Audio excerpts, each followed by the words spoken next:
Yep.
Hello and welcome to the Bowls Auckland Champion of Champion Triples YouTube broadcast live from the Royal Oak Bowling Club.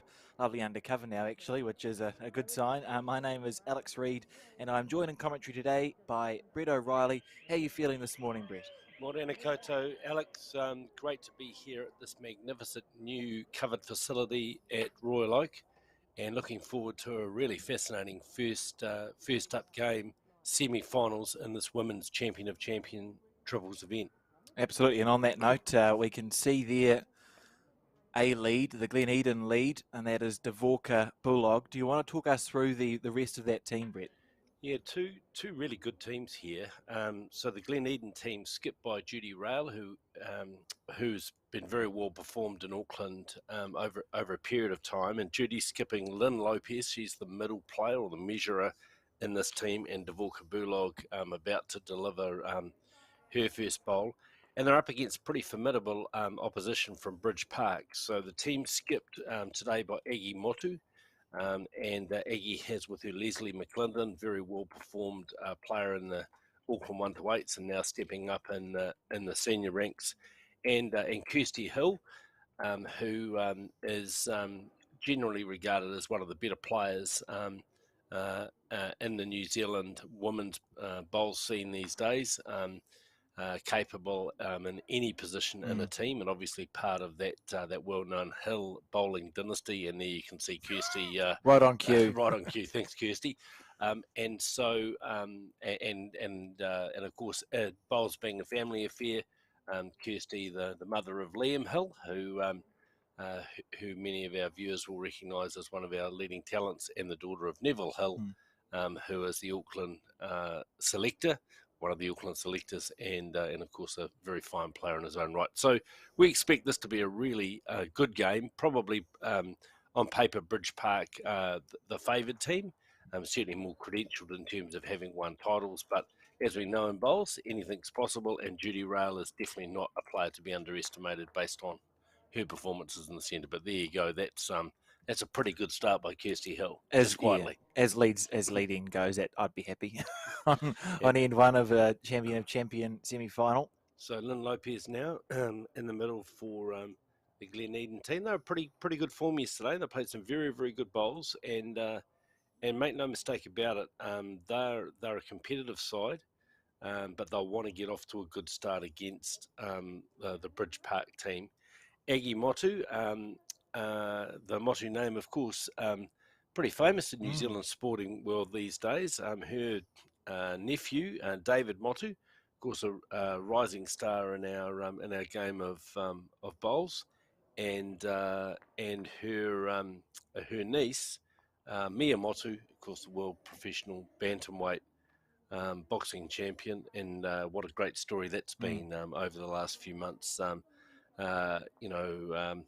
Mother professional boxer, son lawn bowler. Most people would have expected that around the other way, and they but both doing amazingly well in their sport. And for those of us who were at the recent Digicel Oceania Challenge, David's Whai Kōrero, which kicked off the porphyry for that event, was as impressive as his bowling prowess on the green. So yeah, so that Motu name featuring very highly in the world of bowls and in the world of boxing. And Aggie will be pretty happy with the start that her team have got off to. 3 shots on the changeover, 2 from Kirsty Hill, 1 from Leslie McClendon.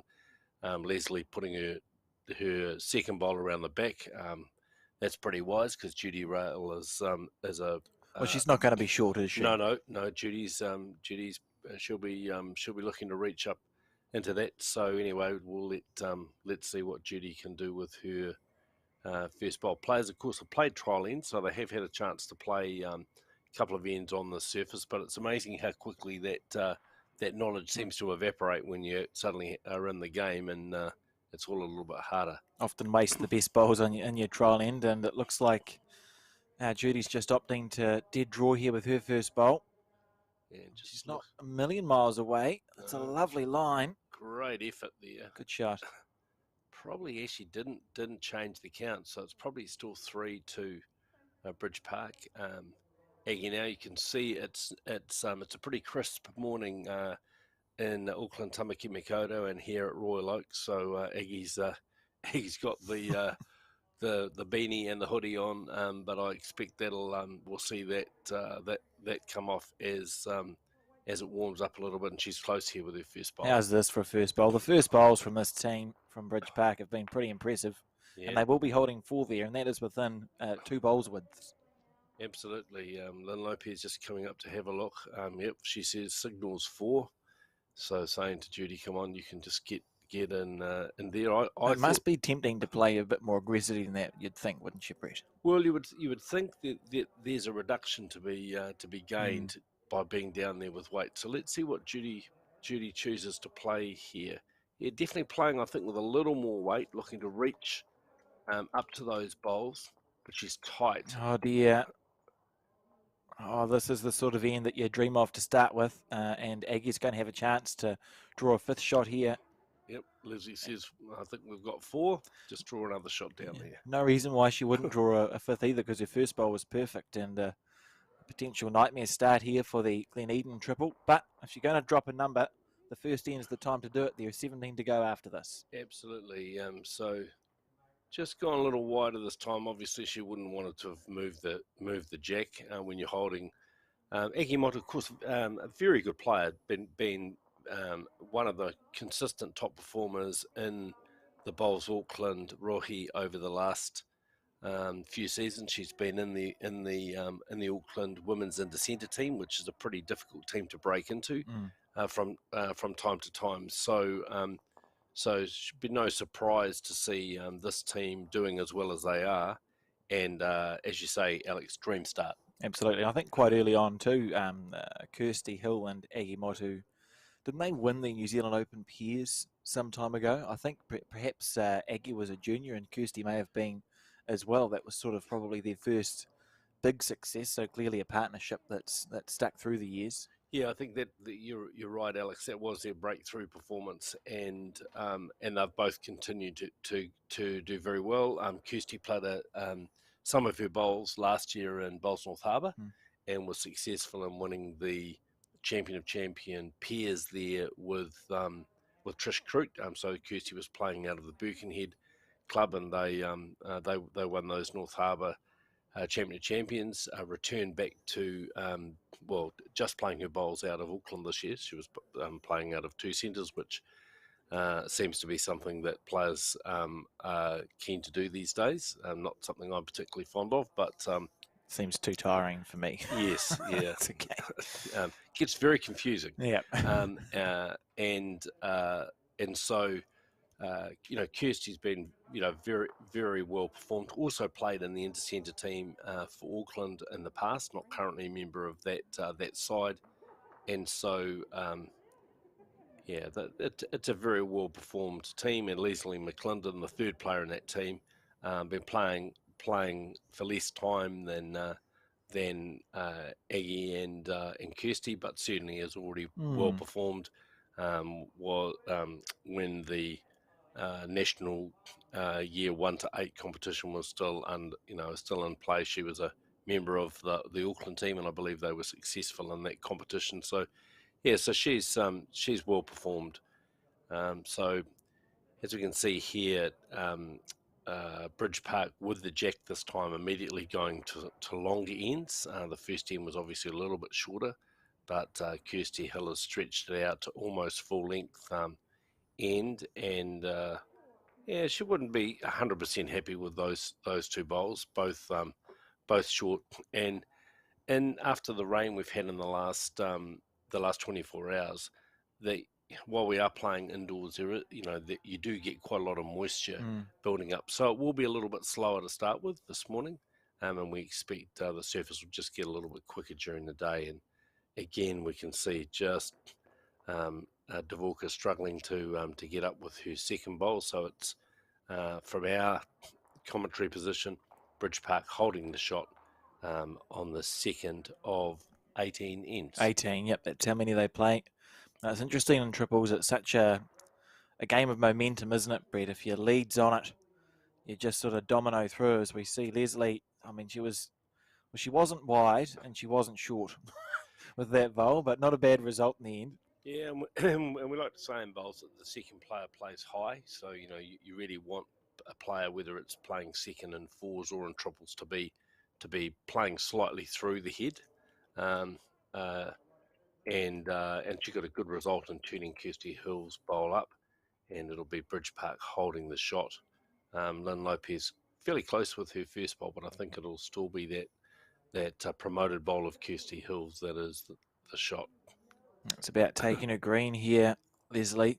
And you could see Leslie having a bit of a chat with herself, going, "I didn't really do much from that first bowl. I actually played it narrower, and this time didn't have the weight, so she um, collected a short bowl of Dvorka Bulog. So what can Lynn Lopez do here? Important that Glen Eden get on top of this deficit early. Otherwise, the Bridge Park team, with their experience and ability, will be pretty hard to beat. So Yeah, it's about scoring immediately after you've dropped a number, isn't it? Even if it's just a one, you're stopping that momentum. yeah, we often call it the bounce back end, and you really want to try and bounce back quickly so you don't lose momentum. Bridge Park holding one here, and plenty of room for Aggie to add another one in there. Of course, while these Bowls Auckland Champions events are on, we've got the UBC event being played at New Lynn, and that's also being featured on elsewhere on YouTube today. So we've got a lot of top, Plenty of bowls to watch, yep, isn't there? champion fours over in Bowls North Harbour, and they're down to the semi-final stage in the events over there. So good luck to my club mates. Jeremy Brosnan and his team, who are playing in the semi-finals this morning, and Jeremy, of course, also plays in the Glen Eden club. Yeah, I was just going to say that's where he started his bowls. Jeremy, I had a season at Glen Eden as well when Nice I club. first moved to Auckland. Lovely club. Yep.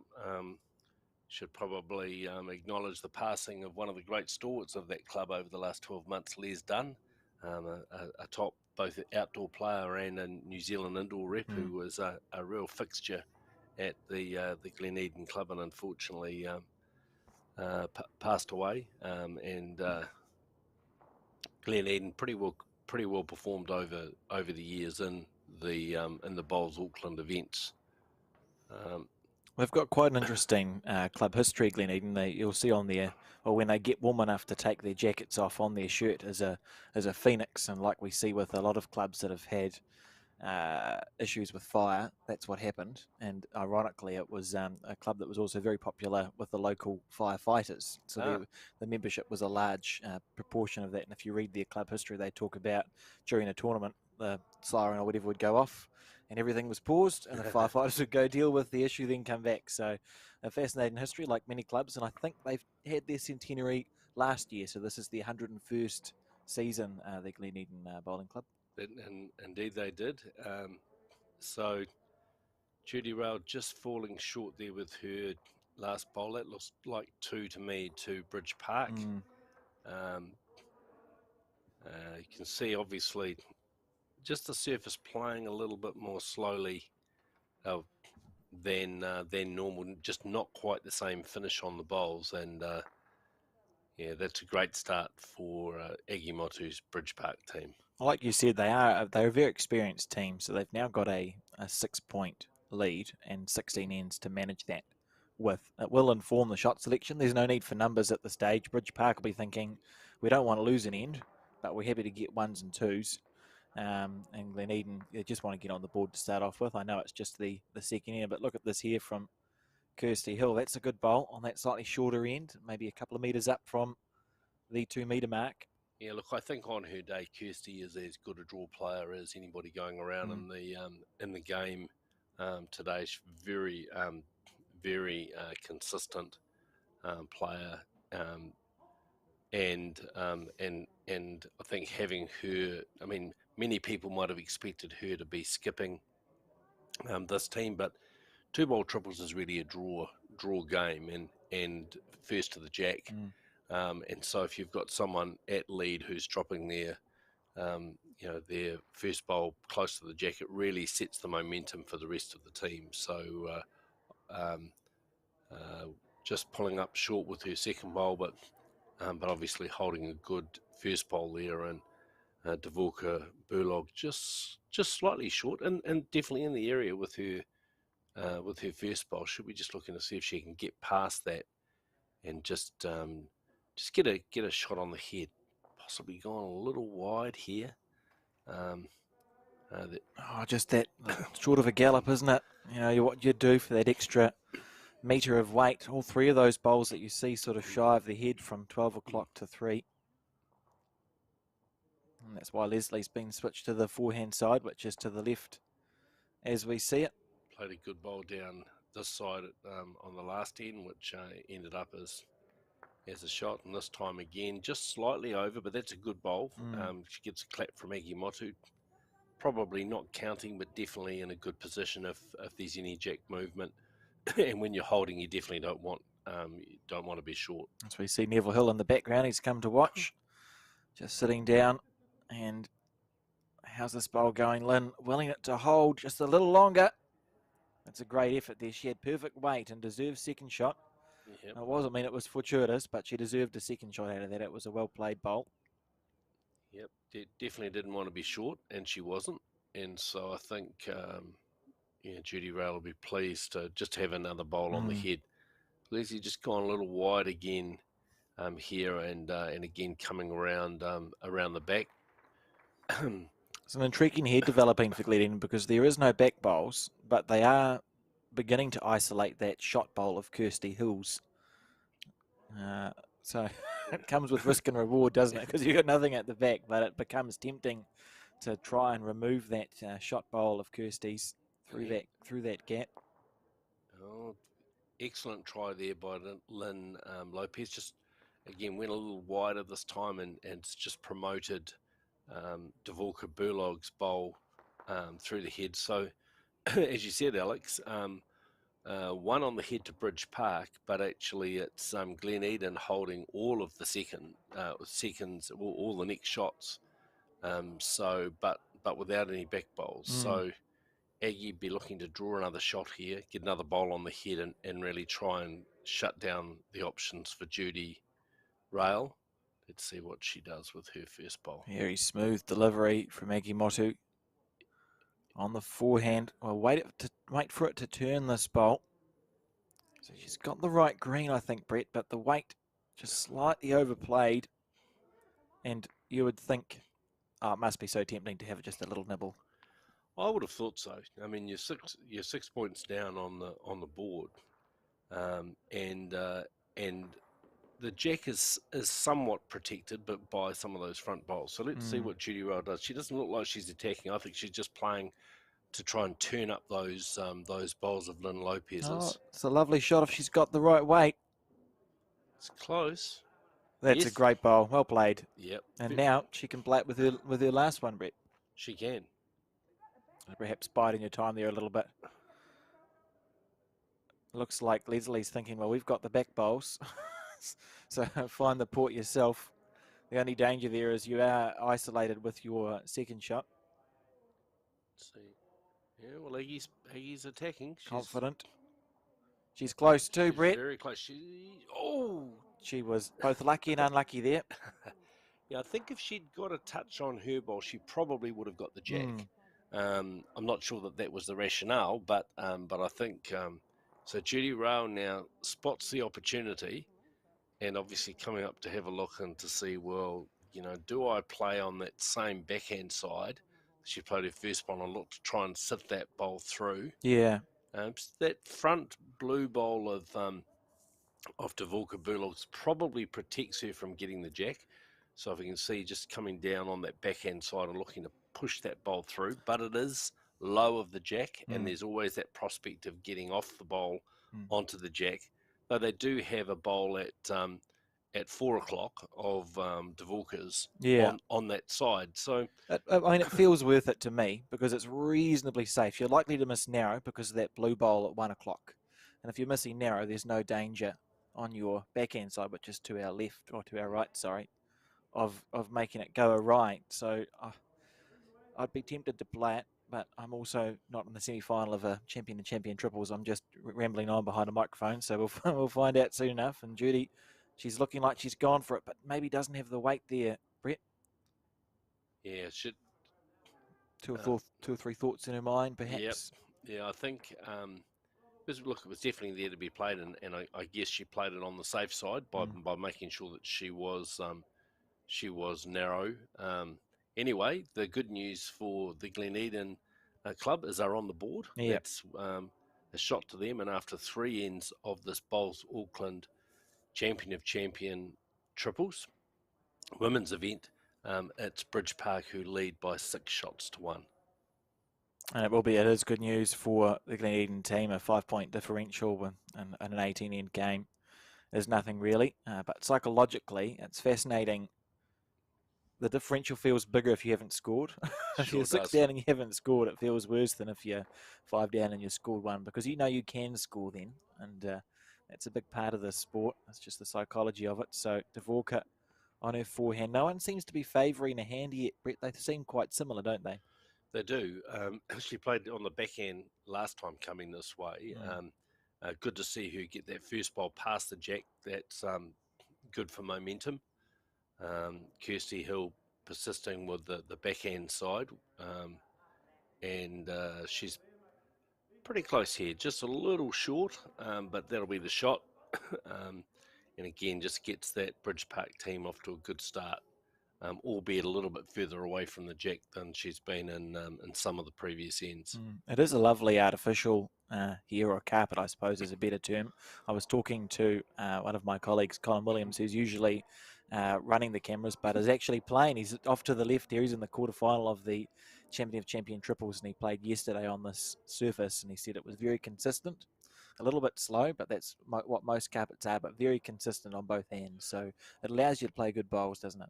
Yes, and remarkable that actually that they have been able to play on the surface because viewers may remember that Royal Oak was one of the Mm, clubs that was severely mm. damaged by the Auckland anniversary weekend flooding. It was open for about 37 minutes. Yeah, Green, unbelievable stuff. and I don't know if was the carpet replaced, Alex, or was it just relayed? I know it was lifted, Yeah, and they put the surface underneath it back.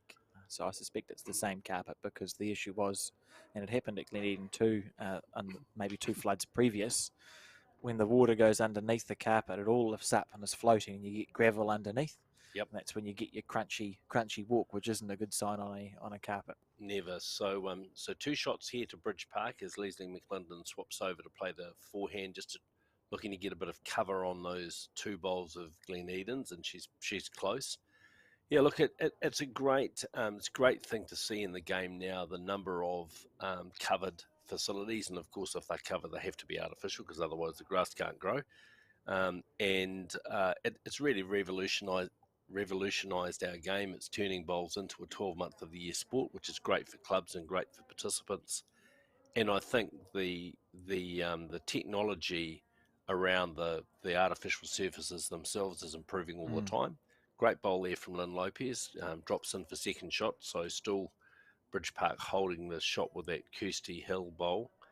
And so, all in all, very positive for the game. And I think, again, when we see how difficult the growing conditions have been in the Upper North Island this year because of the amount of inclement weather we've had, without these artificial surfaces, we wouldn't have been able to have much of a season. Absolutely. We definitely wouldn't have been able to complete the nationals, Mm. the singles and pairs that were held in North Harbour and Auckland, I think, earlier in the season.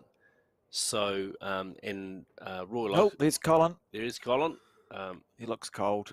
he does look cold, and it's 6-1 in their game, and he's running. So I'm guessing he may I not be. would say that we've cut to Colin at a bad time for Colin. I Yeah, think yep. that's probably he won't be thanking us for that one there.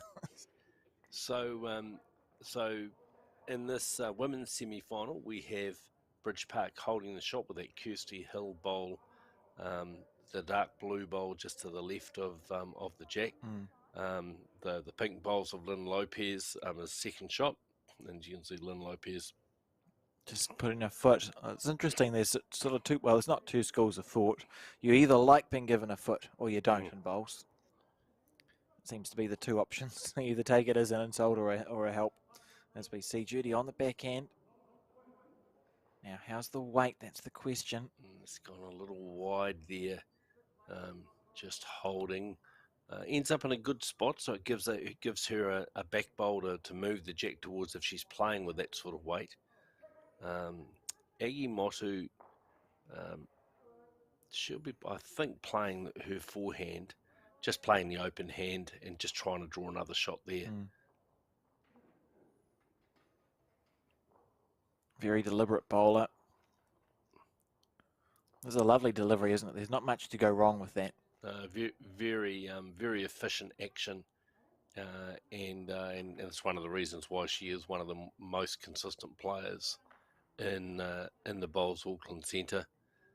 Probably just got third shot there. Didn't If she'd missed that bowl, I think she would have been close to second. And again, Judy Rail trying to draw another shot.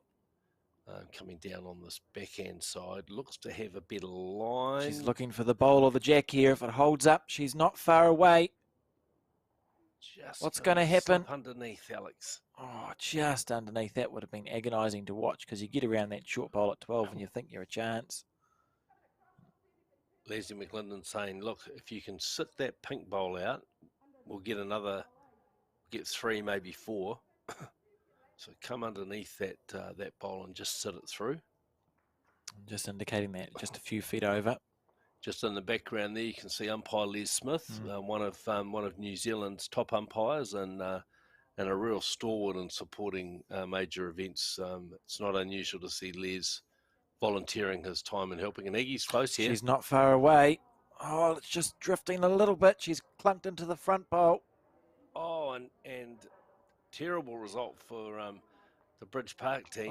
Turned up that short bowl of Dvorka Bulogs, and it's 1 to Glen Eden. So I think it was a shot that was worth playing, and the percentage chance, if you asked Aggie to play that 100 times, she wouldn't be able to punch that front bowl in. As we watch this replay here, just to see exactly how it happened, she's going for that pink bowl, gets that one square, it rolls in, little feather, and then sits down onto the jack. Glen Eden will be thinking whatever omnipotent, anything they believe in Glen Eden. That was a bit of bad luck there for Bridge Park and a strike of gold for Glen Eden. Yeah, it's a cruel game. A little bit surprised to see Glen Eden playing long ends here, Alex, because they've tended to be a little short with their bowls, but obviously they've played well to get through to this semi-final phase, and they'll have a pattern of the way they like to play.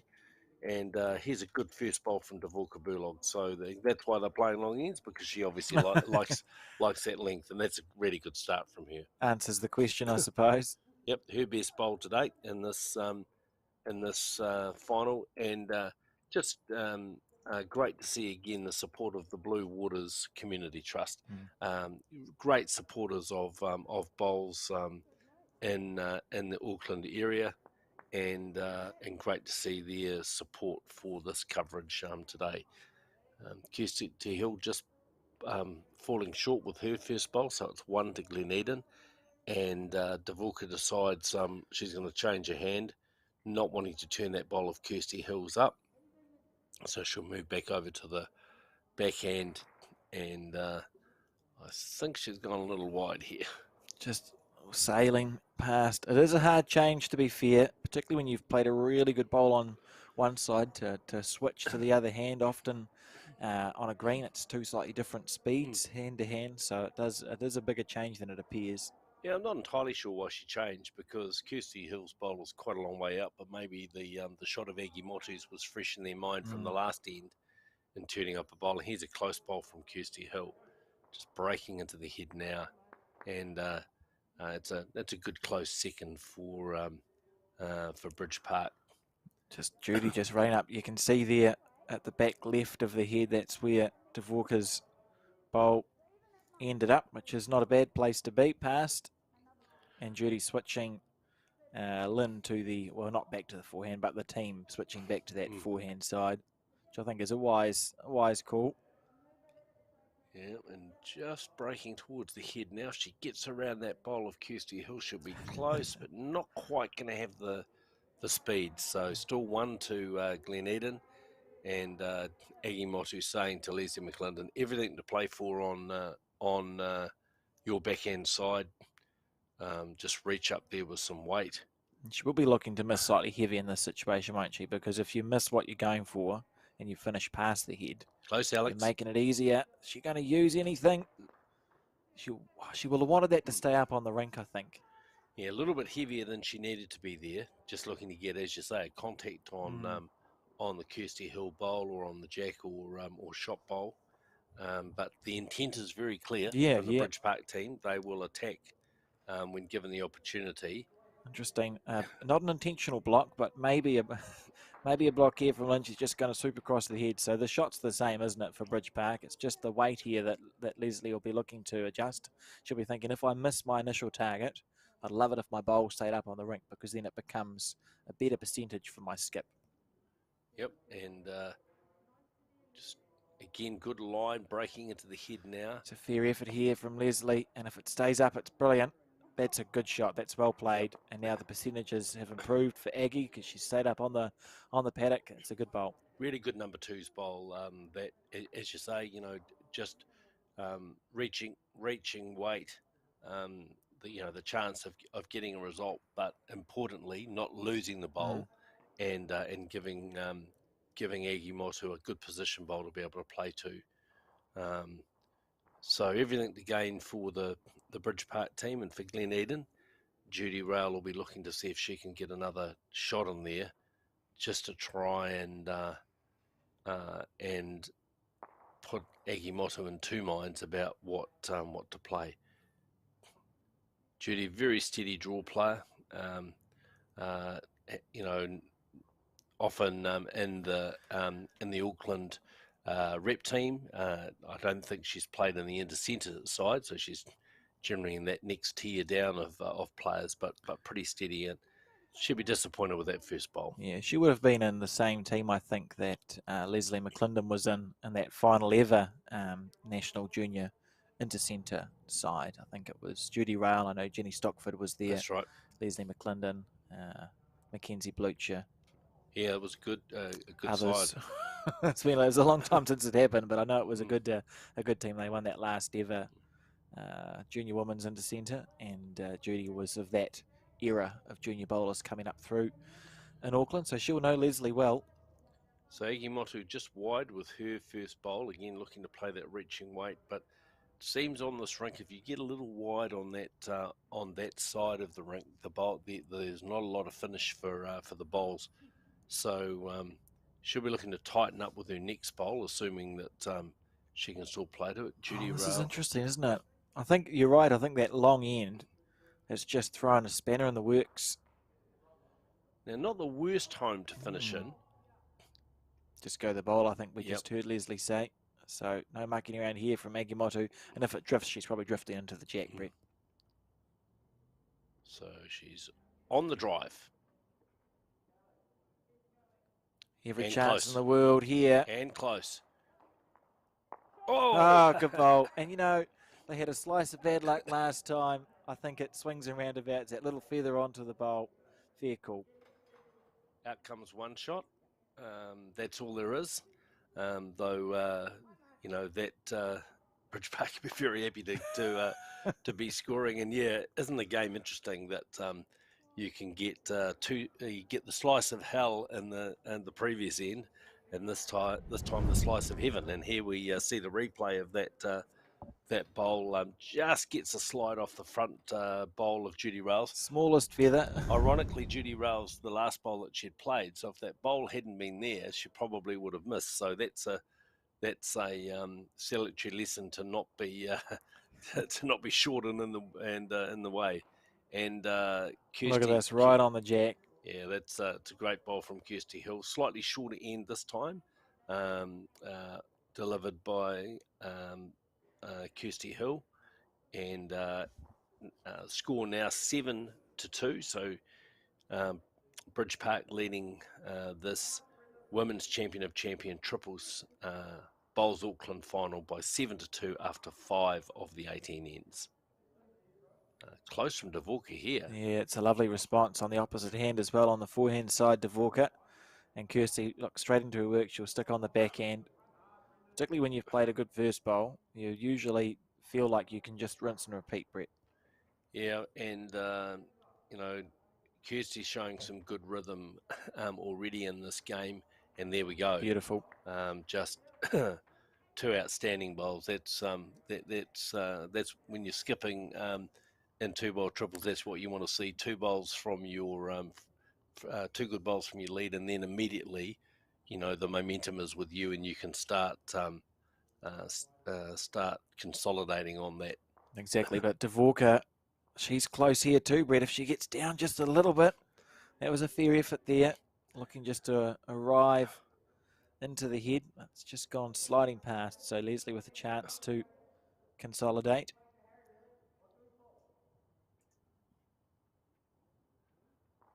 Yeah, definitely good bowl here from Leslie McClendon, just coming in really nicely. Just going to slip through, but that's a really good bowl. That's gets some applause from Egi Motu. So had the chance of sitting the closest bowl of Glen Eden's, just missed that, but she finishes in behind in that catching position. 2 shots to Bridge Park, and then Lopez now on her backhand side, looking to reach down and see if she can and get a second shot or get a sit on those bowls. She would have felt like that was close halfway up, just hooking across at the end. An easy one, or a good one to correct from, really, because if she keeps the same weight and just takes a foot more green, she'll give herself every chance in the world, as we see Leslie on her forehand.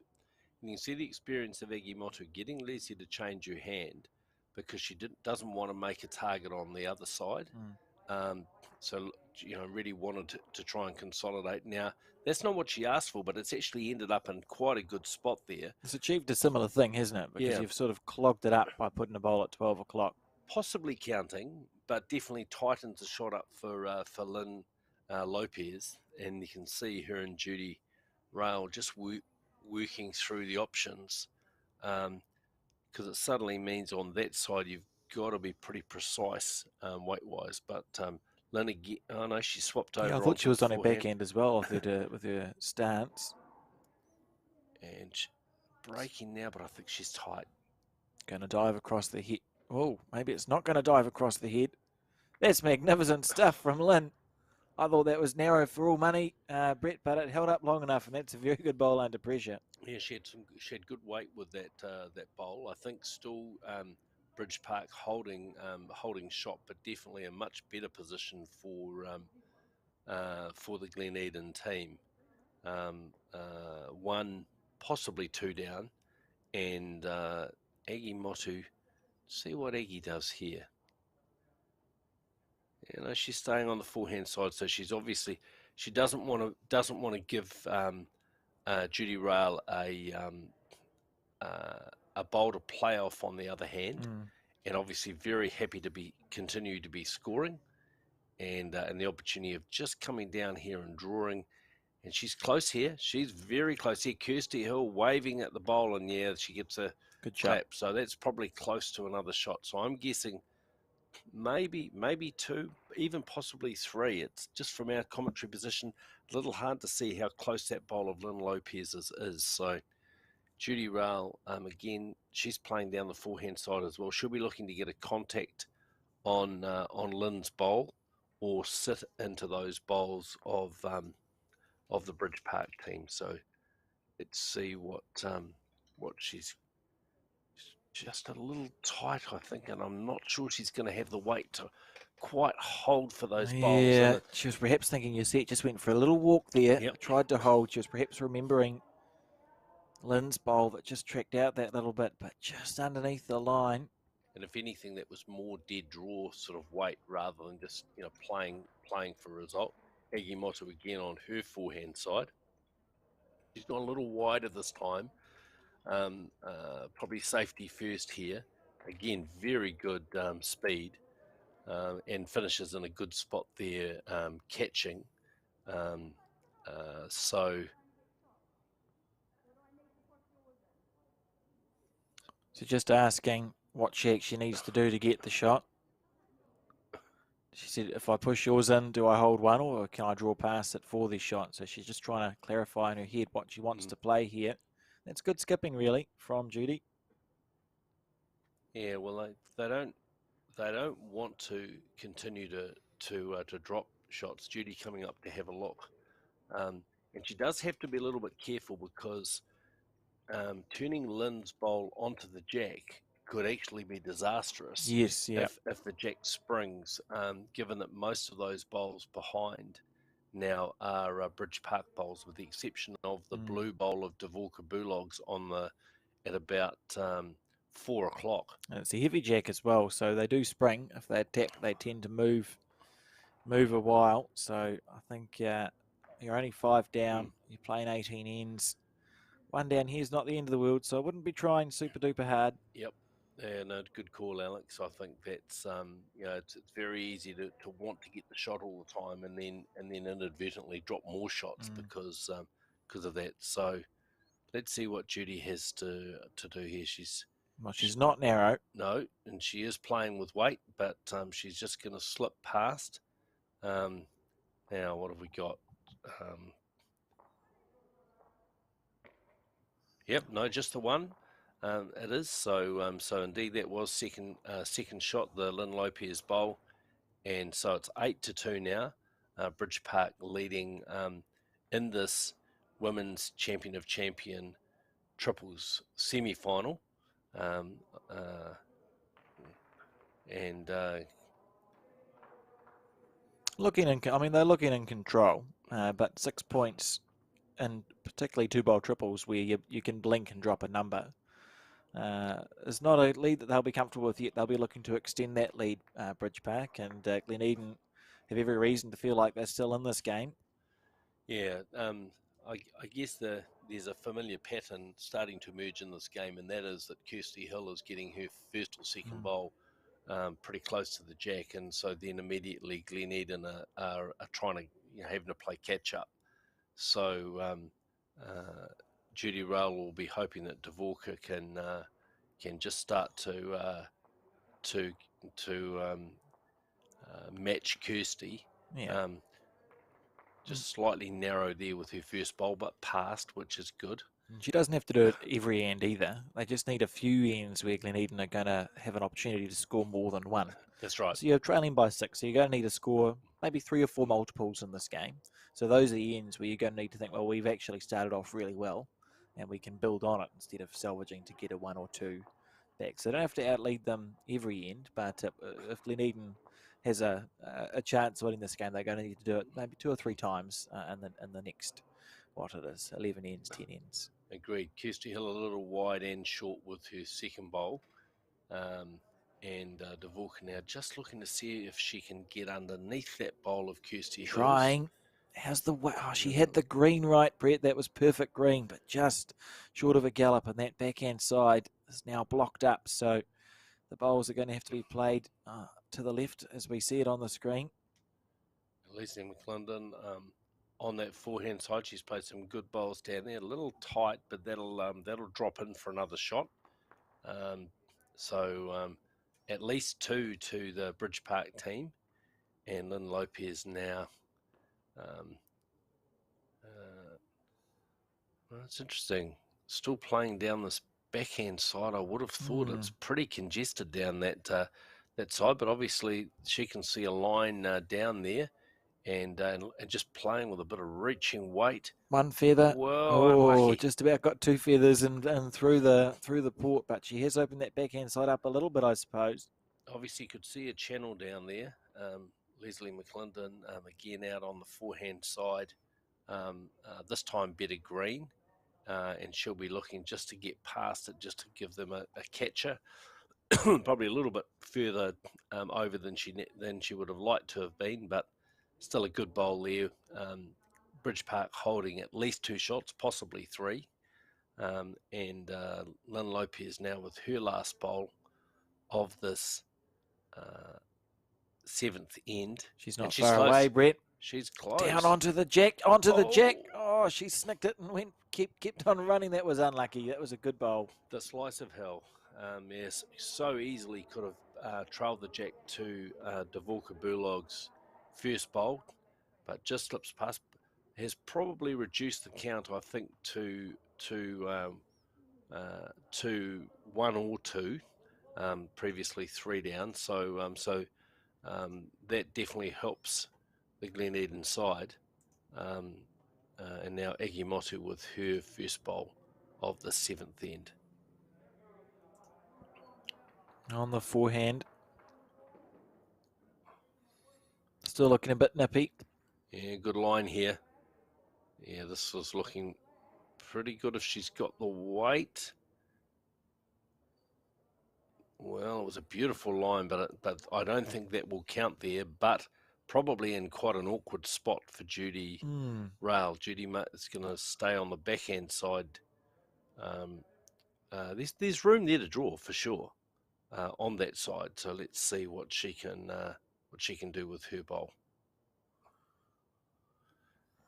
Turning just a little feather. A little feather.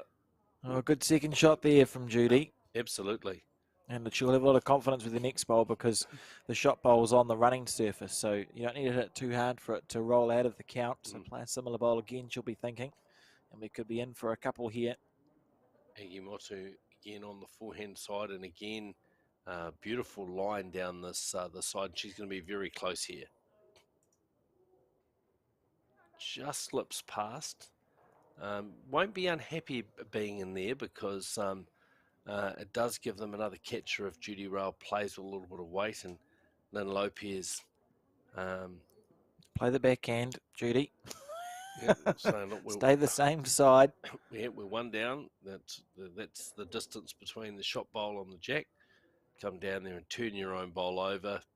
Or just played a really good bowl on that hand, so you may as well do exactly the same thing again. You've got 3 or 4 chances, Brett. Yeah, Judy Rail obviously not too certain what she's playing, so she obviously decided to come down and have a look and perhaps just to see, well, if I do play with a little bit of weight and I get the jack, what does that do? We have got the bowl of Dvorka Bulog's, which is out at about 8 o'clock on the left-hand side there. So they do have a bowl there. If the jack was to go all the way back, they would be 2 down. But then also Judy's bowl would be coming with it, you would think.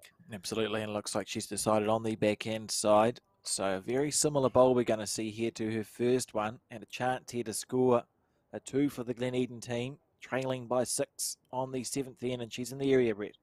Yeah, close here. Very close here, Judy Rail. Very close. Needs it to hold up just a smidgen.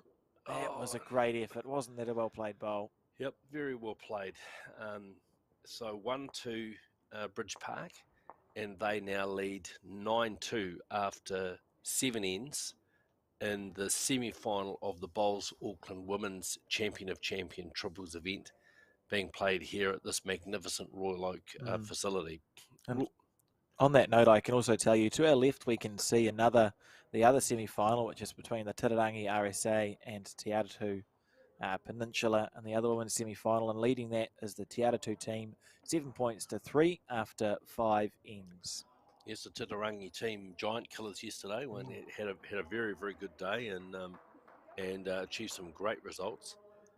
Kirsty Hill just pulling up short with her first bowl of this eighth end.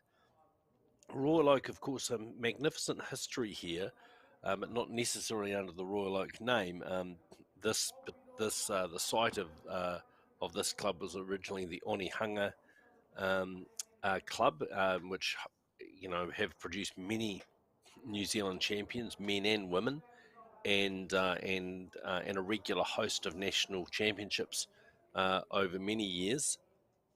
People like Marlene Castle, Bob McDonald, um, Michael Galloway, and others played out of this club, and that's only a smidgen. A Frank smattering. Frank Livingston, if you want to go back into the pre Second World War days, some of New Zealand's greatest players, and then a few seasons ago merged with Hillsborough, again another very well credentialed club in their own right, the Hillsborough club, based a few kilometres away, who sold their land and consolidated and took the name Royal Oak, um, which is the name of a nearby area, uh, and they've continued to build on the great history of the two antecedent clubs, and generally I think regarded as one of the top clubs in New Zealand. Yep. Often featured in our commentary in New Zealand and Auckland events, and Leslie McClendon, Aggie Motu, and Kirsty Hill, showing that this new artificial surface here at Royal Oak is pretty good to play on. Yep, absolutely. We see Lynn here on her forehand side. I think most people, if you look at the heads, the greening has been pretty reasonable, hasn't it, Brett? Usually they're coming back sort of to the centre line.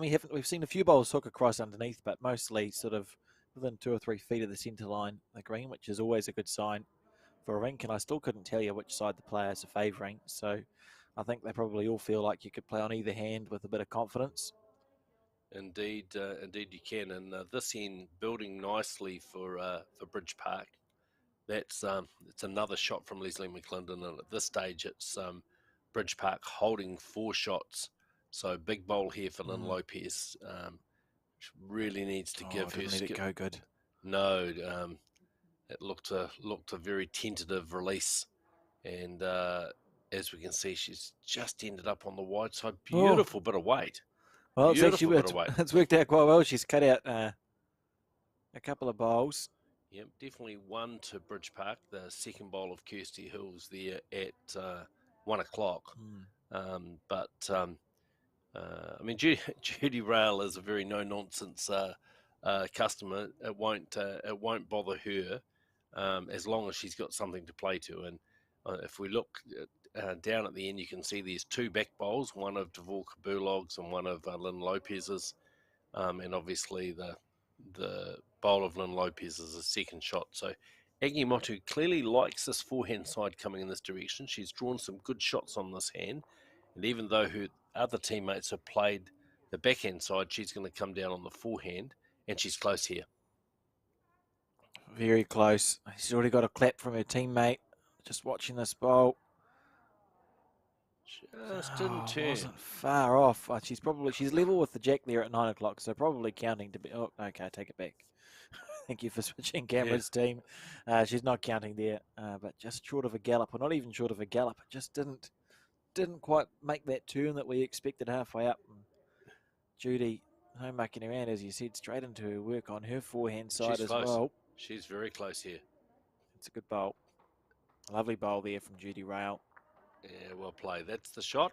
So excellent bowl from Judy Rail, and Aggie Motu should be looking to draw down on that side, potentially sit the bowl. On the forehand. Very focused. If she clears the front, she's close. Very close. This is a skips bowl. Look at that. Great bowl. Absolutely beautiful shot. the great players have great timing, don't they? And that was great timing there from Aggie Motu. They sure do.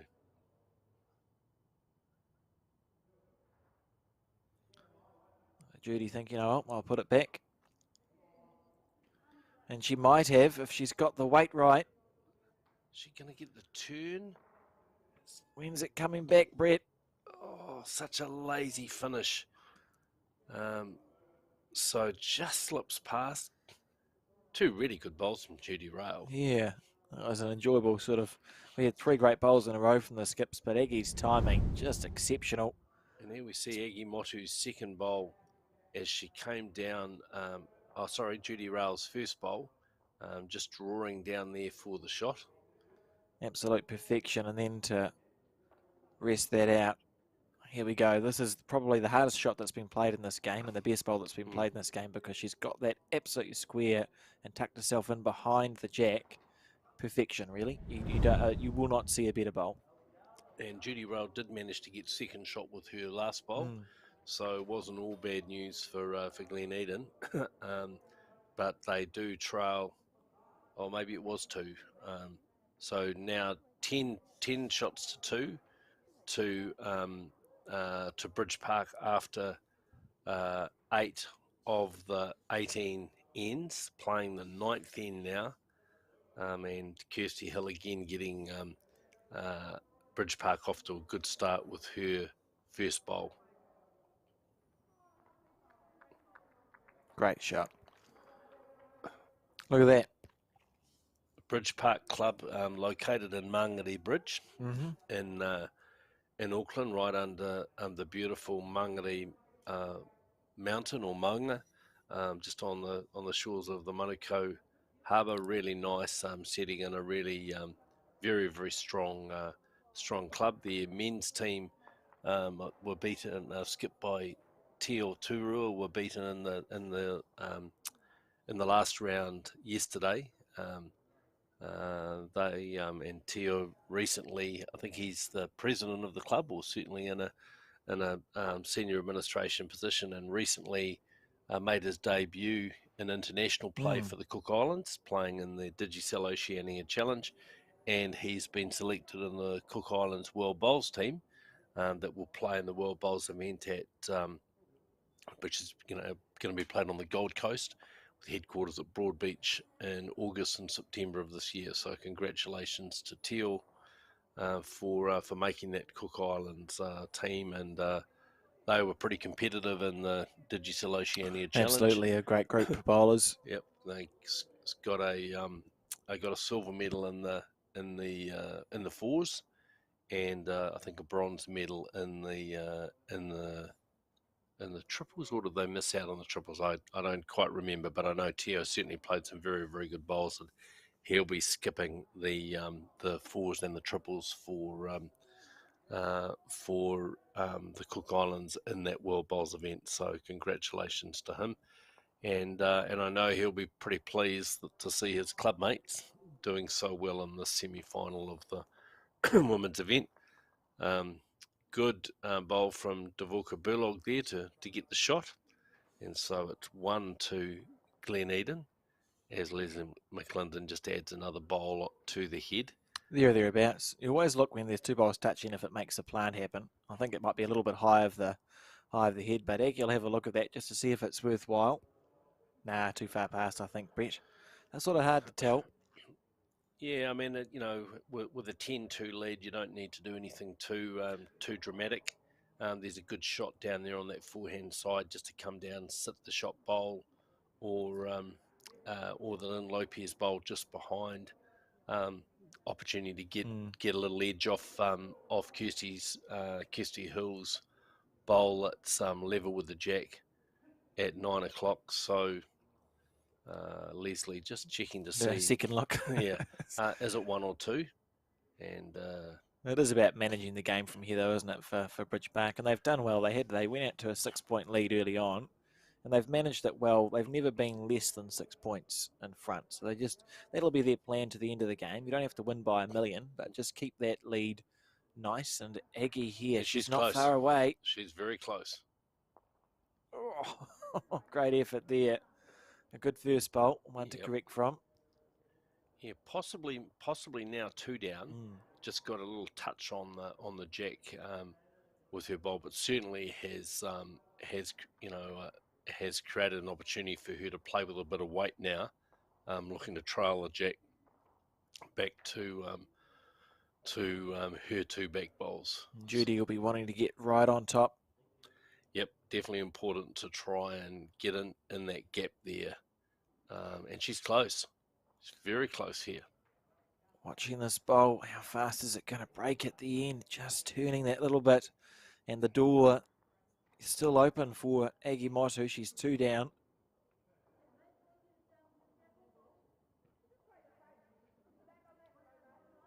She'd land on that one. I just heard Leslie say, so a little bit more weight than her last bowl. Maybe a lot more weight based on the wind-up, or maybe that's just her pre-shot routine.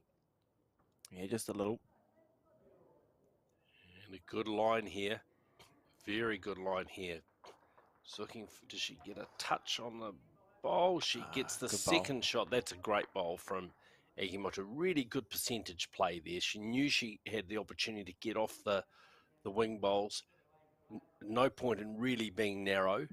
So she's 1 down, but consolidates that head. I wouldn't be trying too hard if I was Judy to to draw a second shot here. I think you take the one and be pretty happy. There's lots of other people's bowls around the place. It couldn't. It might not go well. Well, But she's fair close. play if she makes the 2 here. Fair call. She's close. Well, she had the confidence, and fair enough. I wouldn't have had the confidence to do that, Brett, but that's probably why I'm not in a semi-final of a champion triples, and a good ball there from Indeed. Judy Rail, doubling the score for Gleneden.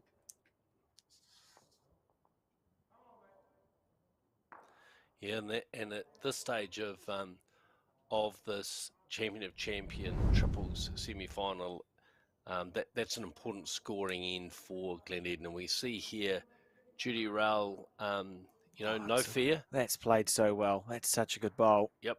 I mean, any movement of that jack could have been disastrous, but really well played. And 2 shots to Gleneden makes the score 10-4 after 9 ends, playing the 10th end now. And that really keeps her team in the game. So Dvorka Bulog with her first bowl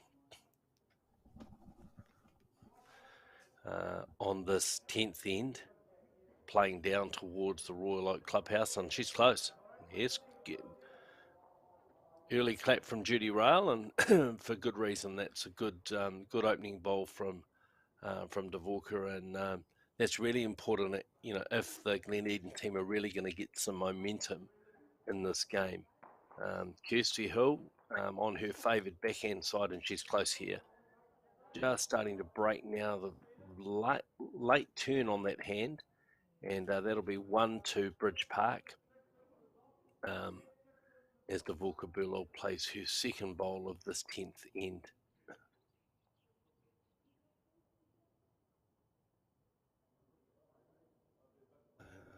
Down on this forehand side, the bowls just seem to wander a little bit. A little bit of a walk, Yeah. just go out before they want to come back in, so your breaking point's quite late. Yeah, I mean, probably didn't have the speed anyway, but it just, they just seem to hold a little bit out there with some of them. Kirsty Hill again down on the backhand side, and she's close here. Very good bowl here from Kirsty. And, the hands come together for Aggie Motu. Beautiful shot. Yep. What a bowl there. Front toucher, that's what you like to see as a skip. And the momentum shifts back to Bridge Park with that outstanding bowl from Kirsty Hill. Yeah, remembering they're still, as we said, Bridge Park 6-0 up after 2 and have been trying to maintain that 6-point lead. A front touch is a good way to maintain that 6-point lead because as far as Aggie is concerned, one's good fishing. You have your front toucher, cover where the jack's going to go, Absolutely. take your 1 point, move along. And that's how they'll be looking to manage the game as we see Lynn on the forehand.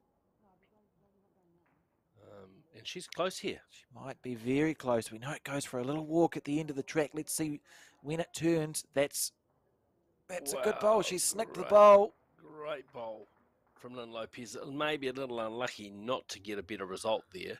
Still 2 down, but she's definitely opened the head up and given the Gleneden team a chance there. So, great bowl from Lynn.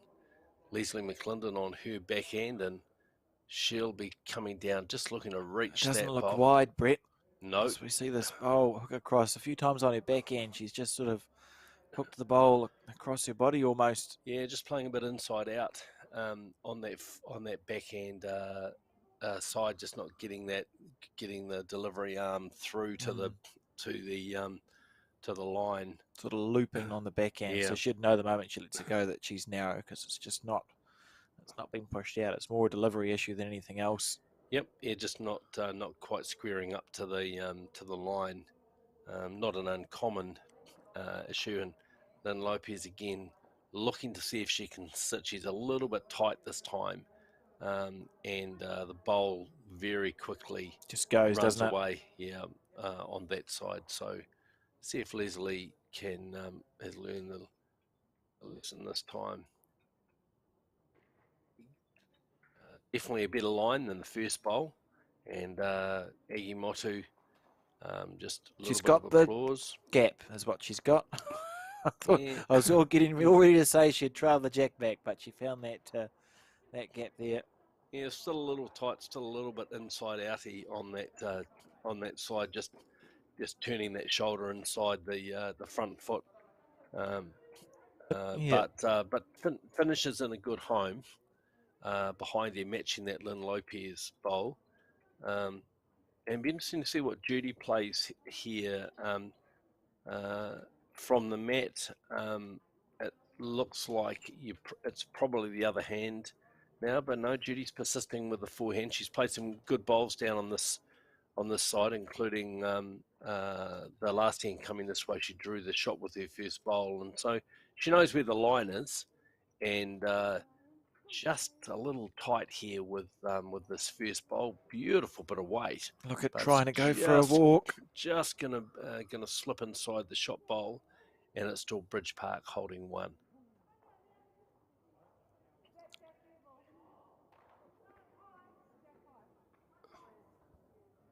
So Agimoto just checking with the position of that bowl and can she play that backhand? And Leslie McClendon said yes, she can. Bowls jack high, and just see that difference with Agimoto, just making sure that arm's following right through to the line. So although it's short, we did see the bowl went out to a breaking point first. But the players, I mean, we all do it. The moment you let it go, you go, that one's not come out as it's supposed to, and you can just write it off straight away. Yeah, and Aggie would be very disappointed with that first bowl. I mean, you're holding shot. There's no real reason to be short. Yeah, she's having a chat to one of the teams on the other rink, and Judy Rail's very close here. Is it going to turn in time? No, it just slips by. She has been. I wouldn't go so far as to say they've been unlucky, but there has been. I can probably think of 4 bowls from Gleneden that have been within 5 or 6 inches of perfection, and they just haven't connected today. Absolutely, and and there was every reason for her to play with weight. She had a couple of catches behind the head, and obviously the opportunity to sit the shot bowl when you've got second. Judy Rail playing some good bowls, and Aggie Motu very close here with this bowl. Oh, she had to talk to herself, and it's worked wonders. Look at that. She's drawn another shot there. Aggie Motu, that's a brilliant shot. 2 there to Bridge Park, and it's going to be 12-4 now on the 14th end, or as we approach the 14th end. The 12th end. I don't have my glasses on, Rhett. That's all right, Alex. So this will be end 13, I think, of this this game, because this is normally an odd end. Oh no, I can't see that either. We'll just wait. Yeah.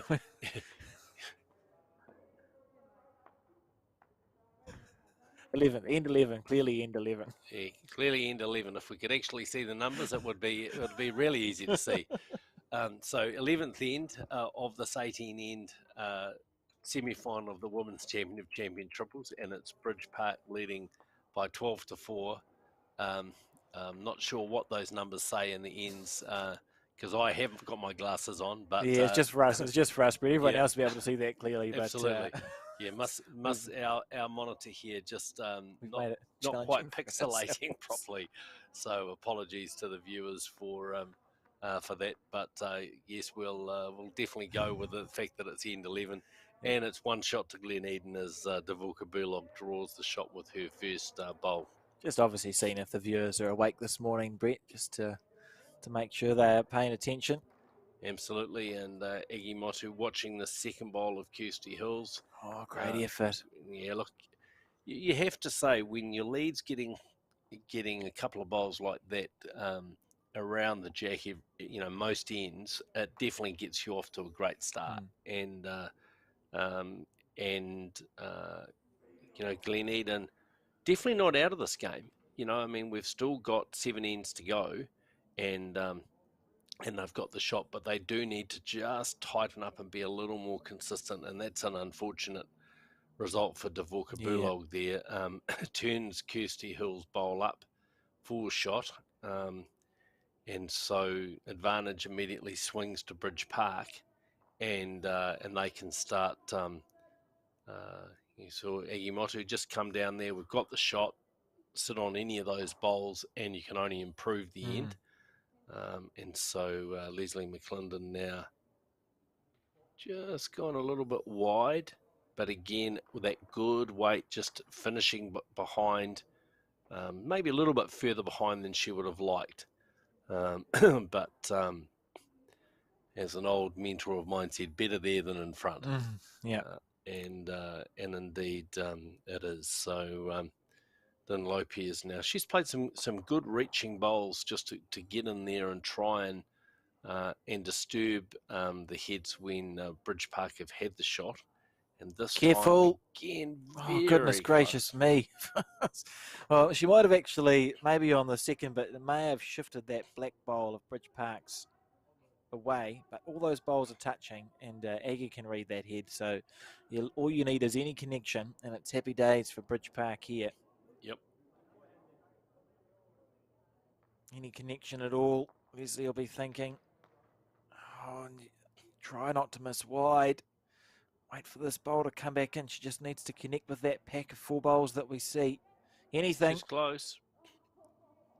And she gets 1 clap. So maybe not anything, Brett, because she got something and nothing happened. Well, so it's Glen Eden with 1. So you were right, Alex. Just that shuffle. that rocking of the bowls. And we sometimes see that on the artificial surface that the bowls can slightly skid when they're touched. So it's Glen Eden holding 1. With the Davuka Burlog bowl, but in a pretty precarious spot. Now, that's a great bowl from Lynn Lopez there. Just getting in behind it as a cover. We know that Aggie Motu won't be short here, but equally, she's only 1 down, and she'll want to be just a little careful not to pop her bowls out of the head. So, good meeting, good discussion here around just what to play. I think we might see Egi Motu draw with her first bowl. I think so. I think if the score was the other way around and Bridge Park was chasing points, we'd see maybe 2 or 3 metres onto that blue bowl that sits at 1 o'clock because there's a 3 or 4 bowl plant. But there's no need for that sort of shot at this stage, is there, Brett? You're 12-4 up. Be happy to drop your 1. Yep. Yeah, I think Aggie will look to try and add another bowl to the head, and then just give herself a bit of a chance to play a shot with her last. And she's close here. She's very close. Yeah. Good shot. So the significance of that bowl is it matches the bowl of Lynn Lopez's, and it also gets Bridge Park their first bowl on that side of the jack. So they've got a bowl right at the back of Leslie McClendon. So Judy Rail, she'll also be drawing, just looking to see if she can add another shot here. And she's close. She's got a very good line. Down to the weight now. Just breaking in. Is it going to have enough? No. No. Knows the answer to the question just about. And Aggie will stay on the forehand. Part of me is disappointed because I'd love to see what would happen if you did hit that front blue, Brett, but it's a sign of maturity and experience here from the Bridge Park team. They spent Leslie's bowls on trying to get movement into that pack, and they Yep. thought, look, I'm down to the skip now. We'll just either drop a one or get a one by drawing as close as we can on the forehand side. Close And it here. might be one. Close here. She's done it. Yeah, outstanding. Beautiful shot. Outstanding. So now the question is, does Glen Eden, is there an option for Glen Eden through the port on the back end? What's their backest bowl? Backest bowl's a no, isn't it? So it must have to be the forehand side. So Such a tight head. it is a tight head. So Judy Ralph just reaching down on the forehand side, but she's tight. Oh, disappointing. And you could see that shoulder drop just as she let the bowl go. So didn't really get it out to the line. And so great bowl for the Bridge Park team. And just rewatch this perfection. There's been some key moments from Agimoto. And she didn't need a feather. no, She just dead drew, sits down for one. beautiful. It's a brilliant bowl. Yeah, and it just changes the momentum in the game slightly because we've seen every time Bridge Park have got out beyond six, typically Glen Eden have scored. This time we see Bridge Park score again and now just push that margin out to 9. And okay, it's N 12 of 18, but but 9 shots when you're playing pretty steadily. Looks like a difficult margin for Glen Eden to claw back. So I think this and the next two ends become pretty critical, Alex, for Glen Eden.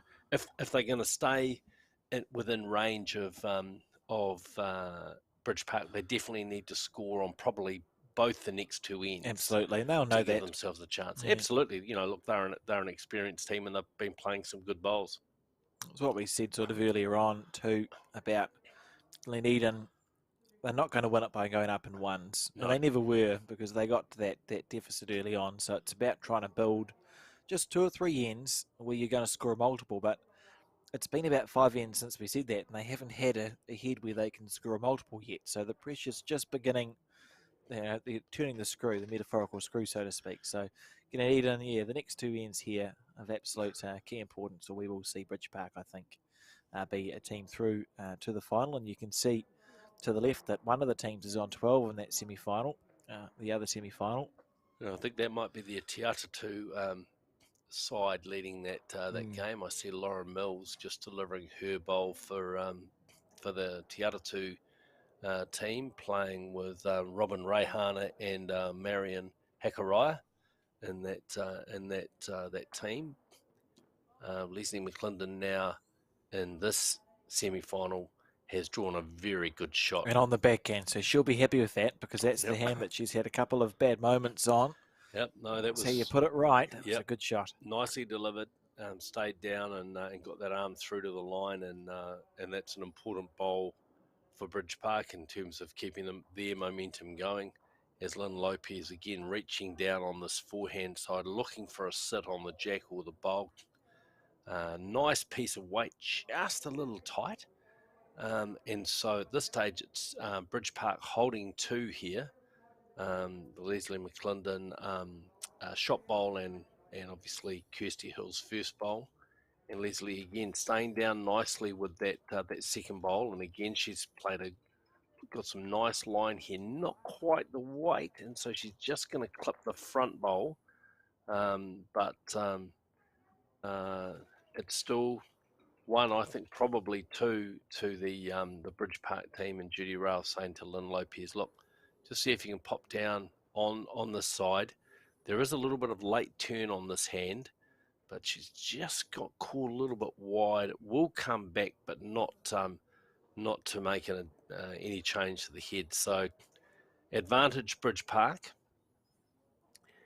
and let's see what Agimoto will do here. She's played a lot of bowls down this forehand side and drawn some good shots. Whether she'll do that or swap over to the backhand side, let's wait and see.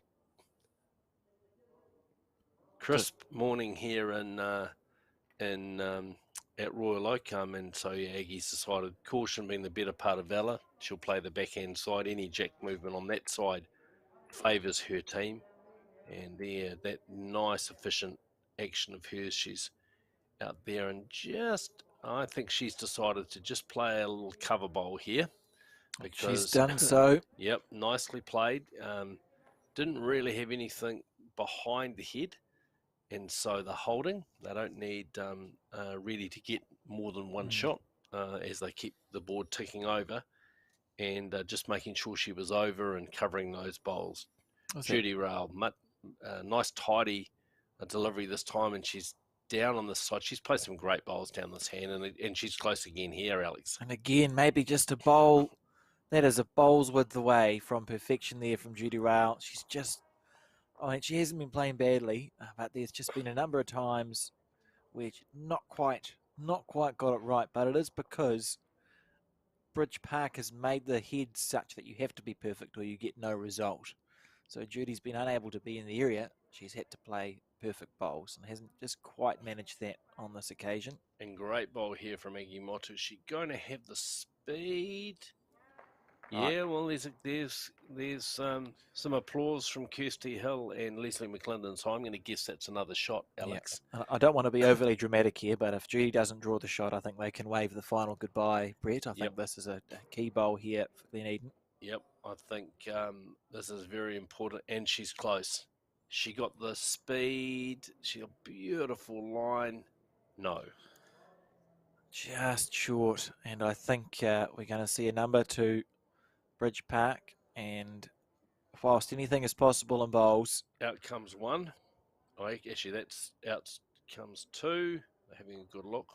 to 15-4 to Bridge Park. And yeah, I mean, anything's possible. And, you never, it's a commentator's curse to write a team off. I struggle to see a world in which Bridge Park is not one of the teams in the final that we'll be broadcasting later on today. Yeah, I mean, as we've said during today's commentary,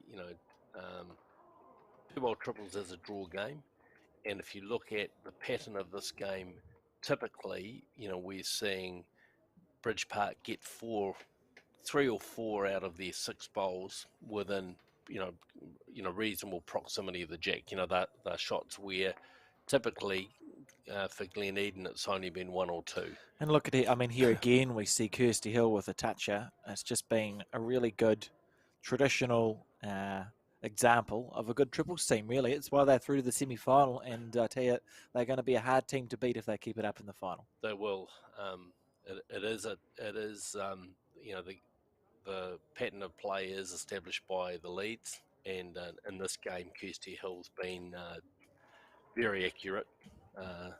Dvorka Burlog just coming around behind with her first bowl, not a bad spot to be in, but I think at this stage uh, I I think if we don't see Glen Eden score on this end, then it may be starting to get towards shake hands time. I guess we've still got 5 ends to go, so maybe that's a little bit premature in making that call. Kirsty Hill short with her second bowl, and as Dvorka Burlog comes down, and she's close here, very close here. Yeah, great Yeah, good bowl. job. They've played reasonably well, this Glen Eden team, to be fair. I don't think they'll walk away with any massive regrets. It's not like, they've played okay bowls, but it's just been an exceptional performance from Bridge Park, really. Yeah, I just think that that there's just been a consistency about the Bridge Park team that Glen Eden just haven't been able to play as many consistent bowls. But then when you've got your lead dropping a bowl either on or close to the jack most ends, it sets the tone and makes it a lot easier for Leslie McClendon and Aggie Motu to play confidently, and so that sort of momentum is really important. Lynn Lopez here, she's played some good bowls to keep her team in it, and try and disrupt the momentum of the Bridge Park team. And again, she's just coming down here with that a little bit of weight, trying to sit that bowl, and that's a good bowl. Another bowl on the head for her skip. Judy Rail and Aggie Motu having a bit of a look here to say, okay, right, how do I add another shot here without causing too much damage? Decisions. You're leading by 11 points on the forehand, she says. Yep, see if you can come down there and get in that channel. Got that short bowl there, which should provide a good line. Leslie, let's see, around that short bowl, looking for it to break back in. It's a good late turn on this hand, and again, she's close. Oh, well,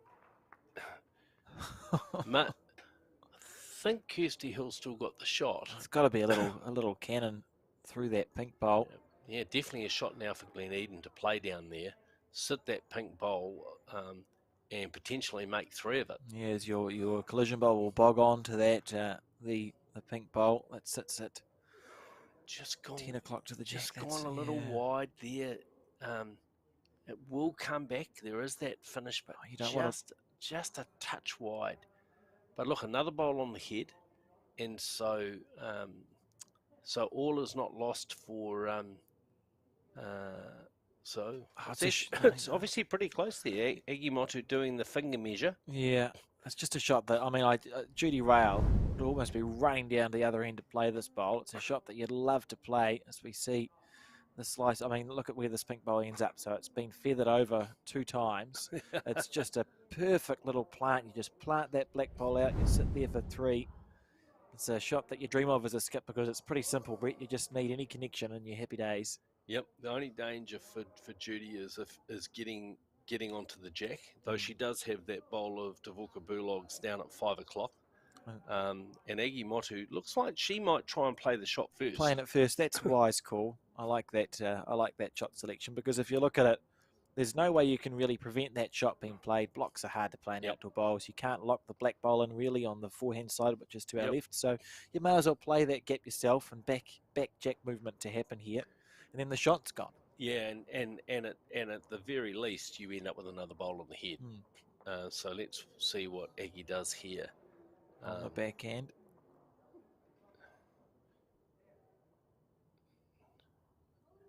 Yeah, pretty good line here, Alex. Very close here, Aggie Motu. We've seen some great bowls. Now, where's the collision bowl going? A little bit stiff, but a good shot anyway. Well played. That's exactly the shot that the Glen Eden team would have wanted to play. Maybe 2 to Glen Eden here. I think it is. And you have to. I mean, we've seen how brave Judy is on the draw. So she'll be looking just to draw that gap on her backhand side. Make it a 3. See what happens. She's definitely got to get a bowl on that gap because any jack movement now, if Aggie Motu plays a similar shot, could be disastrous for Glen Eden's. So come on, Judy, draw a shot here. On the backhand. The alternative is to play a position bowl, but I think it's very dangerous to leave that shot open, Alex. Oh, I can't see Aggie missing it, but now I've said that, she probably will. As a commentator, that's what tends to happen. So Judy opting for cover for where the jack may end up going, and then probably hoping to be able to draw a 3rd shot if Aggie does miss instead of plugging the gap. So here we go. Aggie Motu, she hasn't missed many in this game, and she's got a chance to pick that gap on the backhand side. And she may play a little bit quicker here. No, again, good controlled weight. Very controlled. When's it going to turn, Brett? Inside half of that one might be okay. Wow. Oh, she's made it 1. How'd she do that? That went incredibly well. Well, that shows you the benefit of playing with good controlled weight. Beautiful speed. Because it meant that her bowl was going to finish, if she got a connection, it was going to finish in the head. And okay, no one would have predicted to get that result, which is probably the best possible result, but still, good controlled weight in there. So, heartbreak for Glen Eden, having set up the head. But we did talk about the importance of not leaving that shot open. And obviously, a tricky call but now a chance for Judy Rail to pop that bowl out. So she's attacking. Looking for any sort of plant. Oh, she was on a forehand there, which is intriguing. Yeah, I thought that might have been a backhand shot actually, just to play that plant clean. Right, so here's a replay. This is what happened. So we saw the first thing that happened was that this pink bowl was snicked across and it set up that plant. So there was a plant now for Glen Eden to remove that bowl. And Aggie thought, no, we will try and play it first. But she was half a bowl narrow, so she's played Glen Eden's shot. So now Glen Eden holding 2. Glen Eden opted not to plug the gap and left the shot open for Aggie. And watch this. Get it square. Follow on. Sit down for 1. And Judy Rail unable to remove it. So, I mean, it was a good wait, but it was wide there from Aggie. And sort of a summary of the game, really. They have just played well and got all the right sort of results too. They sure have. So we're playing end 14 of the 18 ends, and now 16 for to Bridge Park. Of course, a maximum of 6 shots available on any end. So at this stage, Bridge Park are 2 ends in front. So really, we need to see Glen Eden score here, and that's a great first bowl from Dvorka Bulog. That's exactly what the Glen Eden team need, and so well done. And Kirsty Hill now with her second bowl, and she's close. On the back end side, Kirsty Hill, and as we see it just snuck underneath. Thank you for tuning in. If you are, well, obviously you're tuning in or you wouldn't be watching.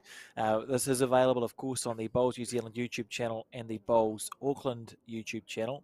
And there's 3 separate links for the 3 games. After this, we're broadcasting the women's final, and after that, we're broadcasting the men's final. Now, the plan is at 12 o'clock to broadcast the women's final, and I think 3 o'clock to broadcast the men's.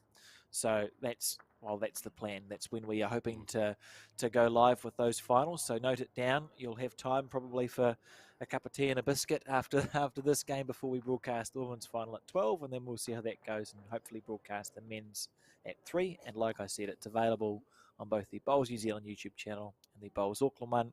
If in doubt, just go have a look on either of our Facebook pages, either the Bowls Auckland one or the Bowls New Zealand one, and you'll find your way to the right link there. And look, right on cue on this 14th end, Dvorka Burlog's played probably her best end. Yeah, her best end of the game, and they lie 2. And Lynn Lopez just going to drop short. So it's 2 to Glen Eden. And for the first time, a bit of pressure on Leslie McClendon and Aggie Motu to try and draw a close shot. Leslie McClendon again, just a little tight down this backhand side. And a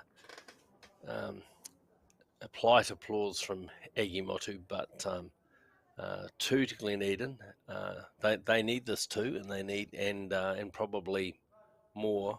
And this time, Lynn Lopez just changing over to the backhand, just to try and avoid that last bowl of Leslie McClendon's, which is slightly in her eye, and she's played a good bowl here. So great bowl from Lynn. That'll be the shot itself, and that's 3 shots to Glen Eden. It's good bowls. That's great bowls.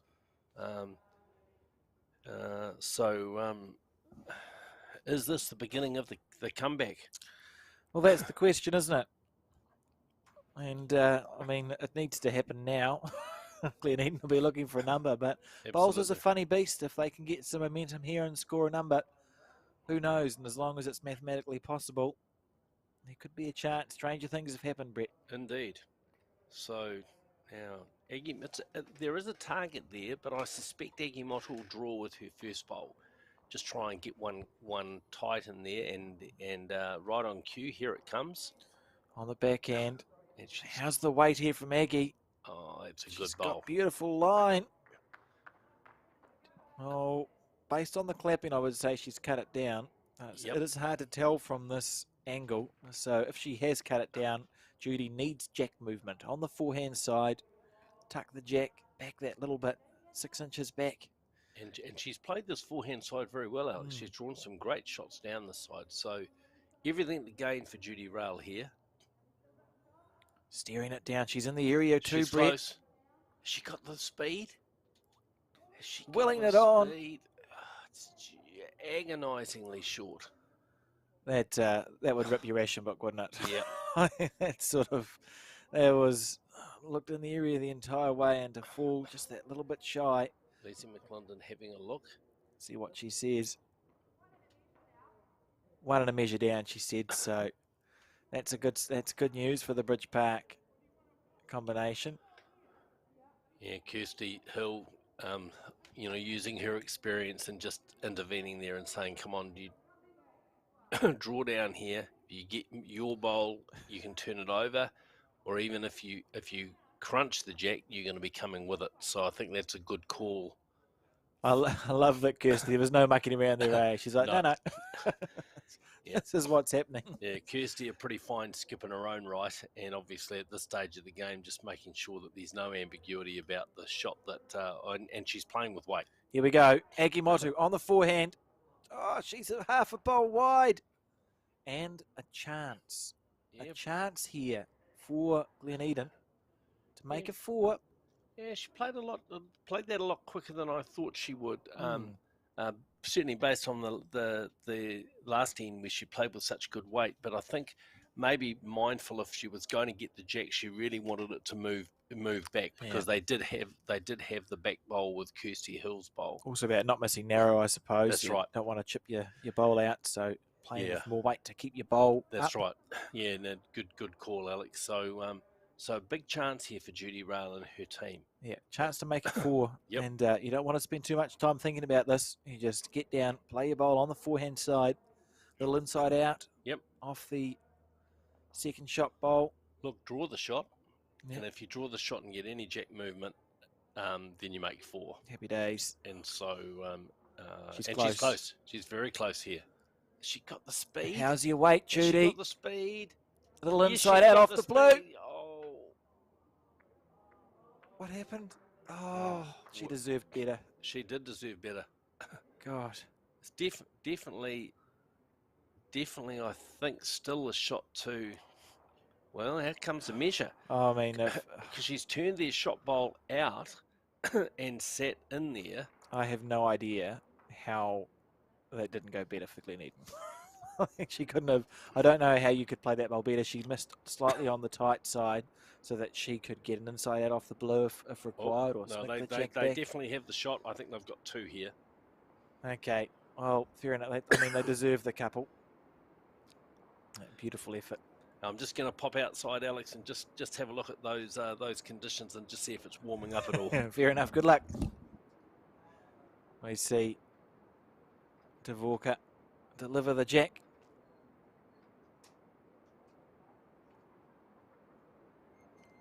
As the rain tumbles down. And I always want to finish that by saying in July, but that's a song and not the weather conditions. It is wonderful to have this undercover facility at Royal Oak Bowls.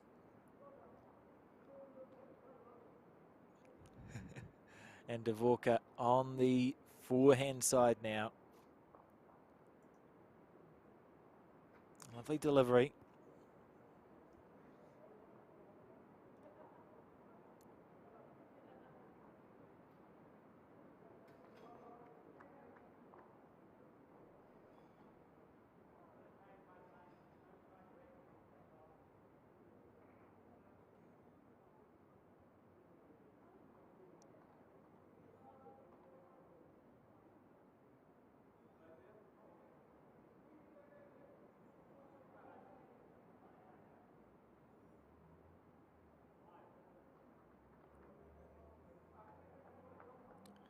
A good shot there from Kirsty. Dvorka really finding her way in this latter third of the game.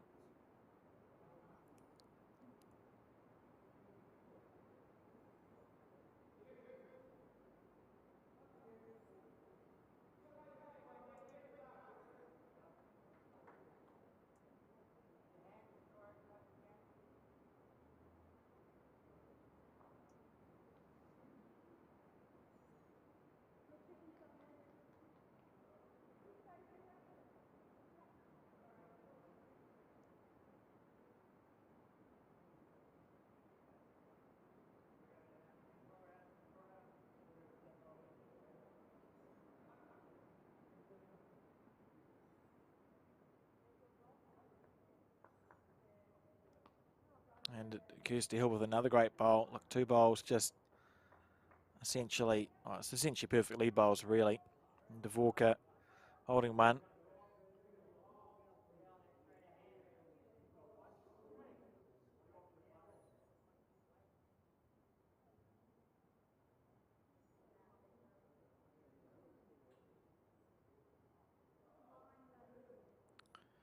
Interesting that Judy's asked, oh, and his backhand shot that's blocked up now, so Glen Eden will have to play the forehand anyway. 10 the difference.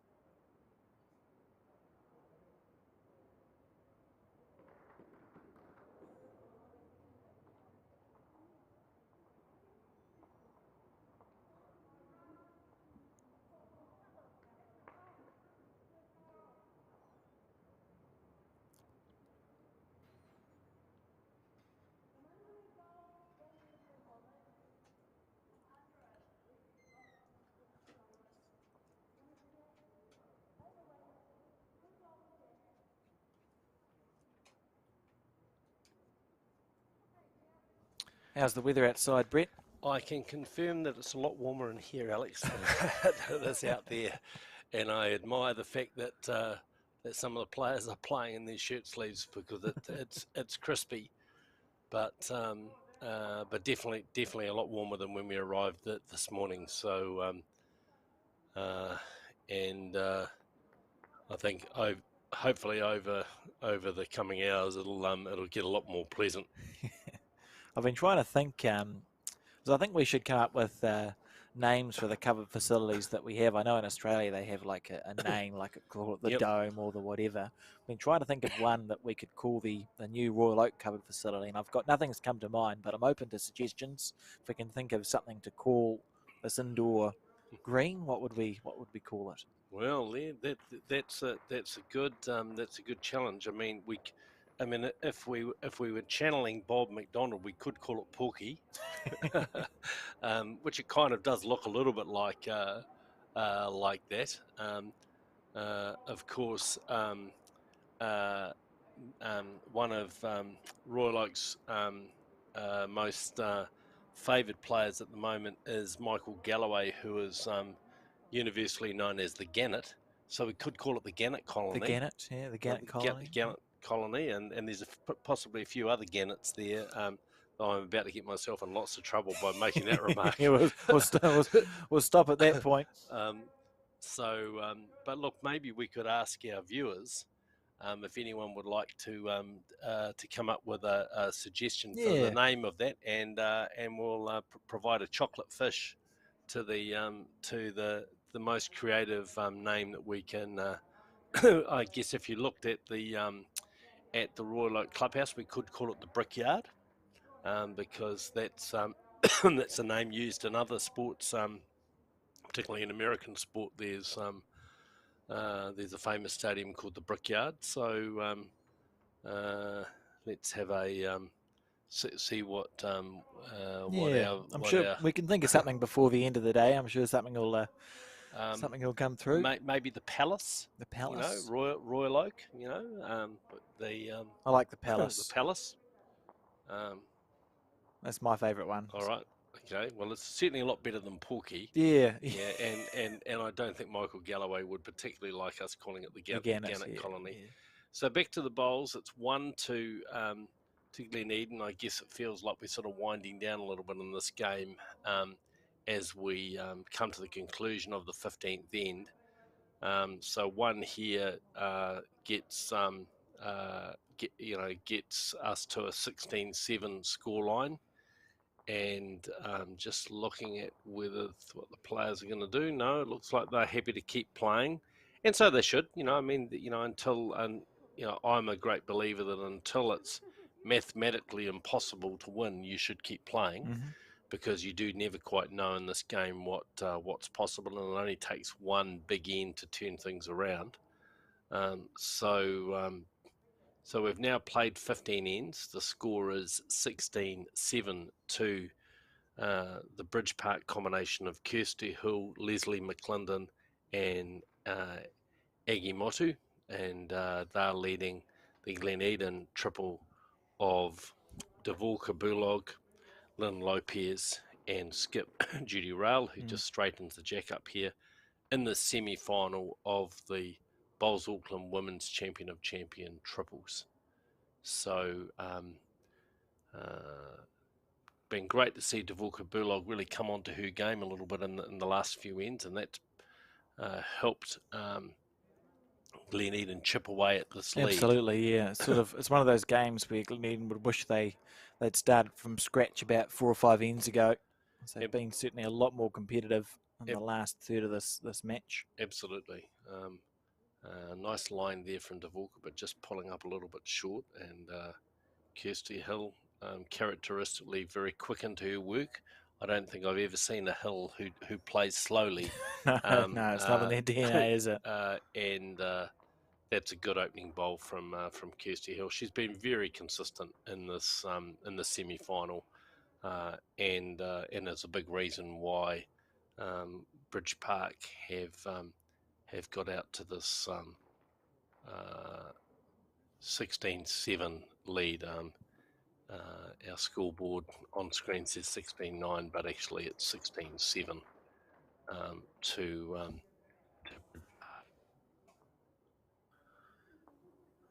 And Dvorka, yeah, just pulling out that little bit short, eh? We've seen a lot of good greens, but just maybe the players would, if they look back on this, think, if we just added a metre.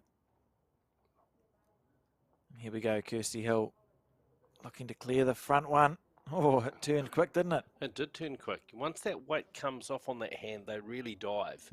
And I think we've seen that happen a couple of times. But still one to Bridge Park here. And then Lopez just out on the backhand side. A good line here if she's got the weight to hold around the front. But no, it just drops underneath there. Well, there you go. Found its way through that little gap. And actually, fortuitously, it's one to Glen Eden. It's a miracle. Yeah. Look, Leslie McLendon, she's missed the line here, and she's going to finish underneath. I'm not sure she'll quite find the same pathway. Oh, just about. Definitely tried. Jeez. Good, nice piece of weight from Leslie, but again, just a little bit tight on that side. So it's one to Glen Eden. Got that, and that foot from Judy Rail. And that's a better line from Lynn Lopez. This will be, with the right speed, this will be close. She got the speed. No, she's just going to get wrecked on the front, or actually not even make that front bowl. So that's a disappointing bowl for Lynn. She would have been hoping to just get around those bowls and try and add another shot. And again, Leslie McLendon on her backhand side. Just going to drop around the front. Is she going to have enough weight to get the shot? Trying. Oh. Just short, I think. Yeah, didn't quite make it. There's a good group of bowls there. We've got 6-7 bowls within sort of a bowls mat space, but all slightly short of the jack. And a few of them on the tight side. Like that, so many bowls to try and get through, isn't it? Yeah, it would be interesting to see whether Aggie Motu might play with a little bit of weight on the other hand just to try and turn those bowls over. She may feel, look, they were only one down and there's no need to to play that kind of shot, but there's definitely a shot on the forehand to rattle into those bowls. But the way Aggie's been drawing, she'd probably be quite confident of coming around those bowls and drawing a shot. But first it'll be Judy Rail, looking to see can she add another shot for her Glen Eden team. She's close. On the backhand side, down to the weighty. I think she's going to join the group, Brett. Oh, not even quite join the group, just falling that little bit shorter again. And just been a little bit inclined to be short coming in this direction with her first bowl. And at this stage of the game, they need to make every one of those bowls count. Aggie Motu out on a good line here. This is going to be very close, Alex, if she's got the speed. And look at that, just dive back in. It's fascinating. I think it's probably to do with the length of this head. It's almost like there's a space in the rink where your bowls just want to pull into, and that no one's giving the bowl quite enough room to breathe on this length. As we see Judy Rail attempt to make a correction here on her backhand. It was a bit more purposeful, and I think, and she's Good going to be bowl. close here, really close. That's a great bowl there from Judy Rail. Great bowl, Judy. Well Yep. played. Good job. So it's 2 to Gleneden. That gets them to 16-9. They're And battling away, aren't they? they sure are. So Aggie Motu now out on this backhand side. Didn't look like she took enough green at a glance, but when I look on this angle, I think she has taken enough green, Brett. Down to the Here it weight now. comes. Egimotu on the back end. Look at that. That is absolutely magnificent. Yeah, look, just a great bowl from Aggie Motu. It just doesn't get better. So after 16 ends, it's now 16, 17-7.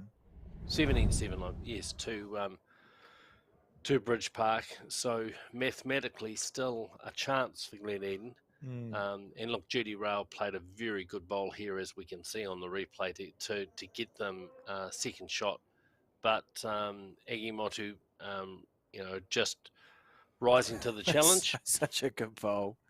She was a little narrow, as you said, Alex, on release, but she had very good speed, and that got her the shot. So, so a 5 or a 6 needed here for Gleneden is what we're saying, and then Yep. followed up by a 6 or a 5 on the second end if they want to win this game, or just do 5s and go to an extra one, I suppose. Yep. Well, Kirsty Hills left the door open for them with her first bowl. Now, can Dvorka Bulog take advantage of that and draw a really tight shot for her skip? She's close. Very close here. Dvorka needs to get the jack and run with it. Got a little snick and left it behind. Well, that's the shot, and so that's a start. Kirsty Hill again, quickly into her work. That nice fluid action. Very natural delivery, isn't it? Just letting the arm do the work, and the result at the other end is a very good bowl for Bridge Park. Walker Burlog now. Can she play a tight bowl here? Really, get her team. She's close. Very close here. She trails the jack back a little bit. That's a good shot. Yeah, well, that's exactly what her skip Judy Rail would have wanted.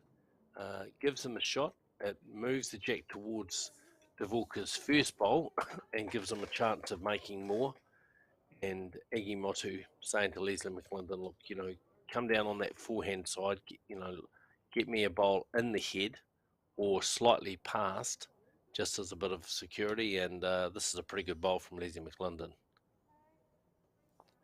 Yeah, well played. Yeah, good shot. So it's just about, they know if they don't drop a 5, they've moved on to the final. So 2 critical bowls here from Lynn Lopez. Can she draw some more shots? She's on a good line. Bowl tends to turn a lot more than Dvorka Bulog's bowl, and just breaks away at the end here. Hard to make those short bowls count at this stage of the game. Aggie Motu, I think she'll get Leslie McClendon to change her hand. She won't want to knock that bowl of Lynn Lopez's up. Bridge Park only 1 down, and as you say, Alex, it's just about managing the scoreboard now. Making sure that you don't drop any more than a 1 or a 2 here. Absolutely. Leslie McClendon just bowl breaking into the head, but doesn't have the speed. Beautiful line, but just drops about a metre short, and so it's still 1 to Gleneden. Great bowl of Dvorka Burlogs, and Lynn Lopez out on a wider line here, and you'll see her bowl really start to break towards the end. She gets a lot of turn out of that bowl. Won't quite get second shot, but look, it gives them a third and a chance for Judy Rail to maybe sit that bowl of Kirsty Hills through and make 3 or 4 and give her team a chance to stay in this semi-final of Bowls Auckland Women's Champion of Champion Triples. But in the meantime, first it'll be Iggy Motu to play her first bowl of this 17th end. And the way she's been playing, Alex, let's not be surprised if Yeah, she draws the shot. absolutely. And just for the viewers, if this game does conclude on this end, we're going to cut to highlights. Then we're going to watch the end of the other semi-final, see if we can get a preview into the team that we'll be seeing take on Bridge Park in the final of the Champion of Champion Triples. So don't go away. We'll cut to highlights, and then we will move over to that other semi. So if you want to see who wins that, hang around as we see Judy Rail on her backhand.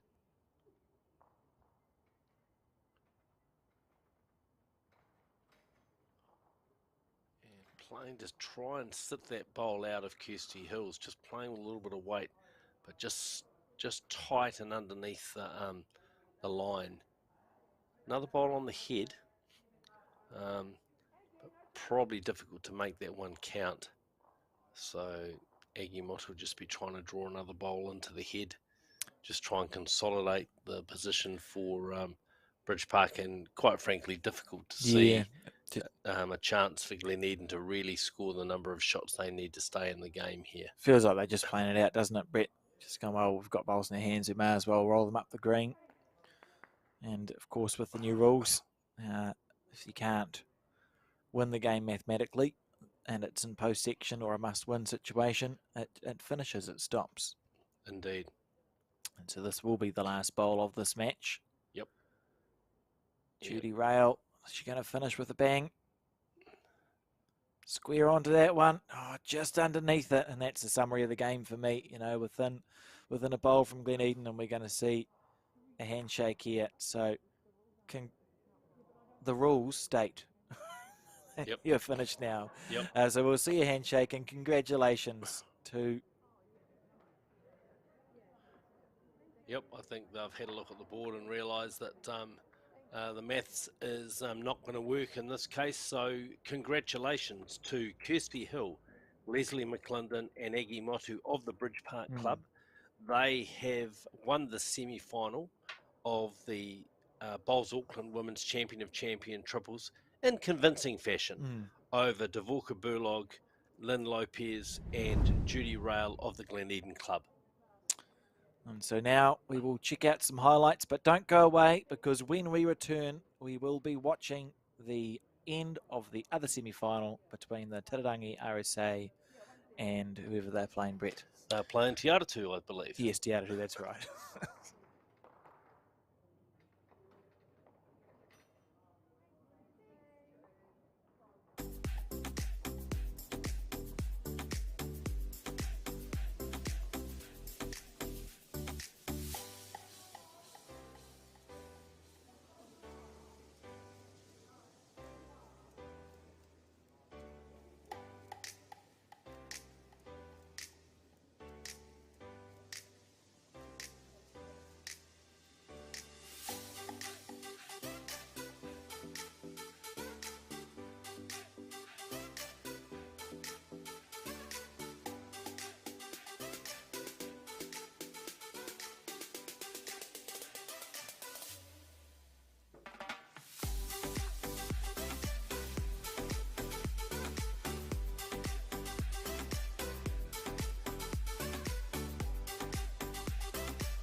And we are back here at the Palace, to watch. This is the end of the other semi-final between, what did we say it was, Te Aratu Peninsula and, not Te Aratu, Tirarangi RSA and Te Aratu in this triple semi-final. You can see the score is 10-14, 10-13 to Te Aratu. So it's tightened right up because I've been keeping a little eye on it, Brett, and it was Te Aratu that got out to the early lead, wasn't it?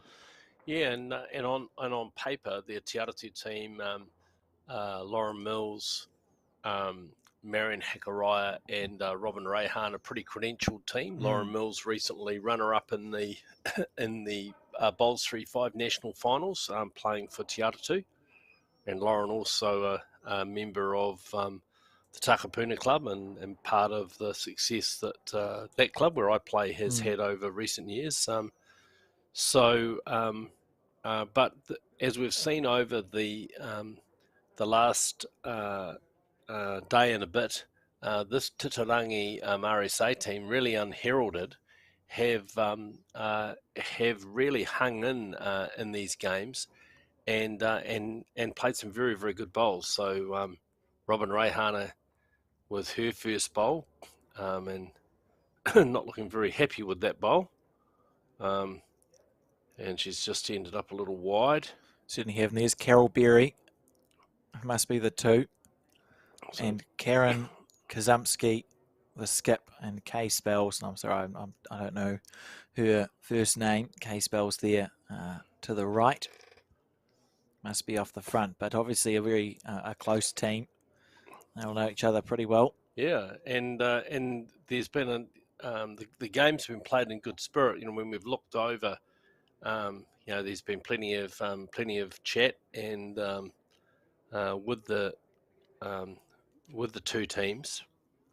As I say, Te Aratu would be definitely the favoured team on paper, but as we know in bowls, it is about momentum, and the Tirarangi team have played some pretty good bowls over the last few days and had some very, very good results. So, playing N15 of the semi-final of the Bowls Auckland Women's Champion Triples. Here's a great bowl. Wow. Wow. Just half a bowl underneath. So 1-2 Te Aratu. And I think Marion Hakaraya is saying to Robin Rehana, you don't need to play this one. So Robin throwing that bowl away. I never, ever, ever throw a bowl away. I've seen that go far too badly wrong, Brett, when they just, you chuck it up a rink or up a mat and go, I don't want it. And then you go and destroy the head. Yep. Either play a wrong bias, place it, or draw real short. Yep, I think it was early in my career, played a lot of bowls with Phil Skoglund, and his view was you either play a deliberate shot or don't play it at all. Yep. And I think because,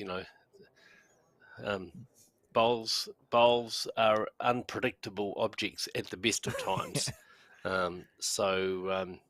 Just looking next door, a pretty tight game in that men's semi-final, playing the last end there, and the crack Royal Oak team of Gavin Brown, Martin Dixon, and Mike Galloway, I think, playing a Te Aratu team, I think, in the semi-final, and having a pretty tight.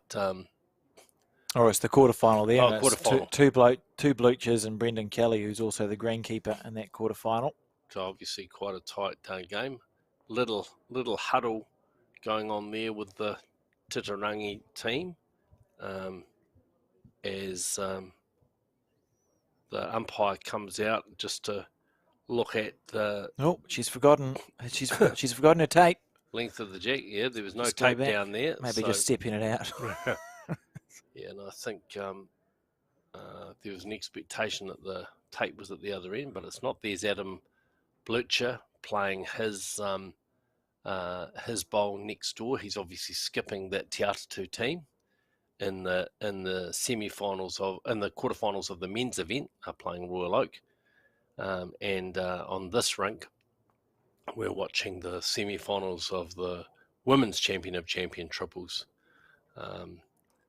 between Te Atatu and Titirangi RSA, with Te Atatu currently holding the advantage at 15-10 as they play the 16th of 18 ends in this semi-final. The winner to play the Bridge Park combination of Kirsty Hill, Leslie McClendon and Aggie Moto, and we watched them win their semi-final against Judy Rail's Glen Eden team in convincing fashion.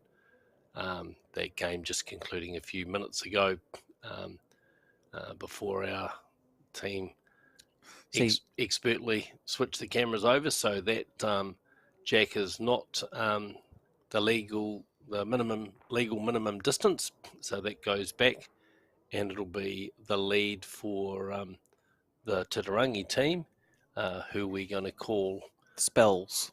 K Spells, to deliver the Jack. We'll get her Christian name for you shortly, and it's a long end that she has delivered. Can tell you the Point Chev team, Colin Williams, you can see in the background, they've prevailed over Blockhouse Bay, 16 points to 15. So they're through to the semi-final. Wow, that's a good effort, because they were definitely trailing early in the game. Well, looking at the scoreboard, they were never in front until the last end. So I think Colin probably a bit stressed out along with the rest of the Point Chev team. And if any Point Chev supporters or club members are tuning in, happy to tell you and pass on that news. The Point Chev Pirates playing at the Palace. So good. A bit of alliteration there, isn't it? Good opening bowl there from Marion Hakaraya from the Te Atatu team. And can I just make a little shout out to Marion, having been involved in organising the Digicel Oceania Challenge recently. Marion was one of the people who was involved in organising the formal porphyry, which began that tournament off in fine fashion, and was a very, very memorable occasion, something that will stick with me for a long time. So thank you to Marion for her commitment to Te O Māori and to tikanga, and ensuring that that event started in the appropriate fashion. And she started this 16th end in pretty appropriate fashion too, with two good bowls, and she gets some applause from her skip Robin Reihana, and it's looks like two shots to Te Atatu, and a narrow and heavy bowl here that looked like I described that as a nervous bowl, Alex. Clearly hands on her head, and obviously having a good laugh about that. But as it turned out, finished in a good home, and not the end of the world for the Titirangi RSA team. And can tell you that the lead's Karen and the skipper's Karen, and the two is a Carol. So okay, so Karen, and Carol. Yep. So that was Karen Spells off the front, Carol Berry in the middle. This is Carol Berry, and the skip Karen Kazumski. So apologies to the Titirangi team for not knowing all of their names, but we weren't expecting to be broadcasting their game, but it's a nice bonus that we get a chance to watch these last few ends. So currently, Te Atatu holding shot is Lauren Mills, playing in the measurer or second position for Te Atatu, delivers her second bowl of the 16th end, and she's just going to come around and finish in behind there. Probably a good bowl for Te Atatu. 5 up on the board, 2 up on the head. And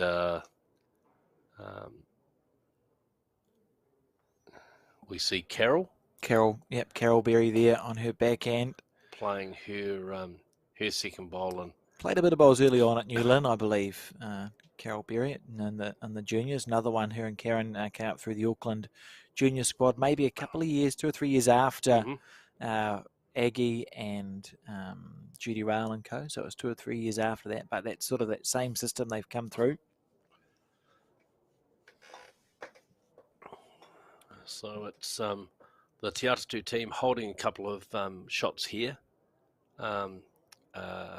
leading 15-10. Ignore that board that you can see in picture. That's from the game next door. And it's Robin Rayhana with her first bowl. And does she get past the front bowl? She gets a little touch. I'm not sure that's enough for another shot. A little hard to see from our commentary position. But it's definitely Te Atatu still holding at least one shot on this end. And Carol Berry puts her foot down to say, look, here's where we can get a shot. And Karen Kazumski. Kazimski, sorry. plays her first bowl and just slides underneath. Slightly narrow and slightly heavy. Lauren Mills just showing Robin Rayhana, you're about a metre short there, Robin, see if you can get past your bowl. And again, Robin looks a little on the tight side coming down that hand. Does she hold? Well, beautiful piece of weight.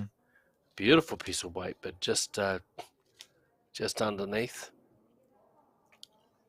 So Karen Kazimski with her last bowl on the back end of the 16th end, and pretty important for Tisarangi RSA to stay in the game, and she's close. Very good effort here from Beautiful Karen. line. Here she comes.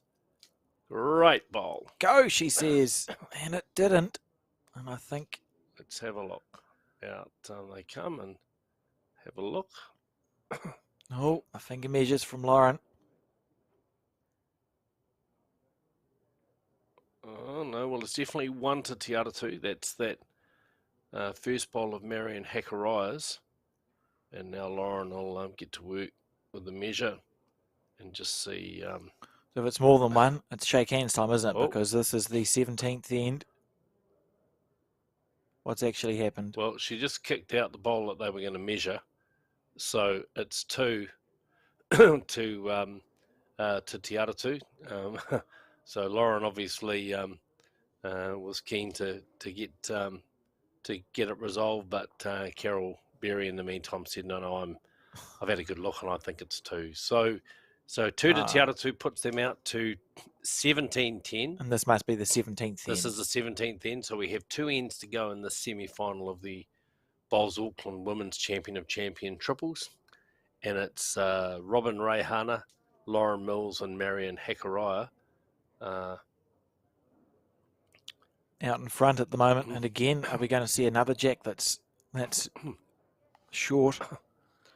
So Marion Hakaraya has delivered the jack here, and again, just a little bit of conjecture about the length, but no umpire this time. The Titarangi RSA team saying they were comfortable with it, and here's Marion with her first bowl. On the forehand. Good to see, really, if we think about the semi-final and the semi-final, the number of these players that have been juniors in the last decade and how well that system is working, because, of course, Robin and Marion had a lot of success coming through the junior ranks too. And, again, a slightly different generation, but just those systems working well, Brett. Absolutely. And I think, one of the other nice aspects of that is you can see technically very sound players, good deliveries, and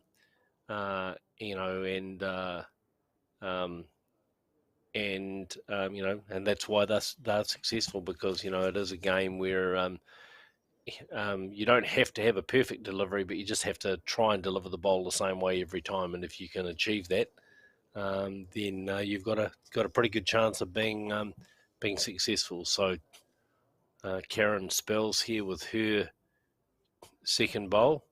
I believe, sorry to interrupt you, Brett, that Kazimski, well, I'll just call them 2 Karens and Carol from Titirangi RSA, won this event in 2021, the Champ Triple. So they've had success here before and looking to back it up here in 2023. Well, that's great insight. I didn't see the event that year, but that's a strong performance, because as we know, Bowls Auckland, one of the strongest centres in New Zealand, and certainly a huge amount of depth in both the men's and the women's ranks. So to win a champion event in Bowls Auckland requires a significant amount of effort, and to have made this semi-final off the back of winning it in 2021 is a significant achievement. And Carol just slipping past, so it's still 1-2 the Marion Hakaraya bowl. Lauren Mills now with her second bowl of this 17th end, and just breaking in towards the head here. Is he going to have the speed? No, she's not. She's short. So 1 over, 1 under. And Lauren looking a little bemused about that. But at this stage of the game, unless something dramatic happens on this end, this will be the last end of this game. The Titarangi RSA team will be beyond the point of no return. So a bit of a mid-rank conference. Obviously, just making sure that they've got all of the positions covered here. Robin Rehana with her first bowl. Very competitive skip. Yes, very much so, and plays a good aggressive game too. Yep. Brett, she's not afraid to play a shot when it's on. Yeah, I must say I always enjoy watching Robin play, and she's also a very tidy draw player, as we can see with that first bowl from her. So that's 2 shots now to the Te Aratu team, further consolidating their lead in this in the semi-final. And unless Karen Kozimski can rescue things here, this will be Robin Rehana's last bowl of this semi-final. And it will be that team that we watch take on the Bridge Park combination, and what a final that is promising to be, Brett. Yeah, it should be a cracker. 2 very good teams, both drawing and attacking wise. So Robin Rehana with what I think will be her last bowl of this semi-final, and just looking to try and cover those bowls. And yeah, she's finished in a great spot. That's a great bowl.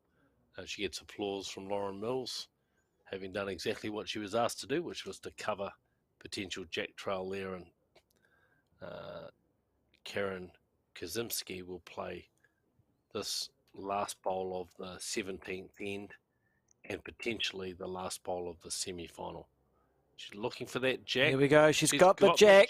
Where's it going? As we see it move back, and handshakes all around. So our congratulations to the Te Aratu team. And you can go away, but please come back at about 12 o'clock, because at 12 o'clock we will be broadcasting the final of the women's triples between the Te Aratu team and Bridge Park. So until then, so long, farewell, and have a good cup of tea and a biscuit.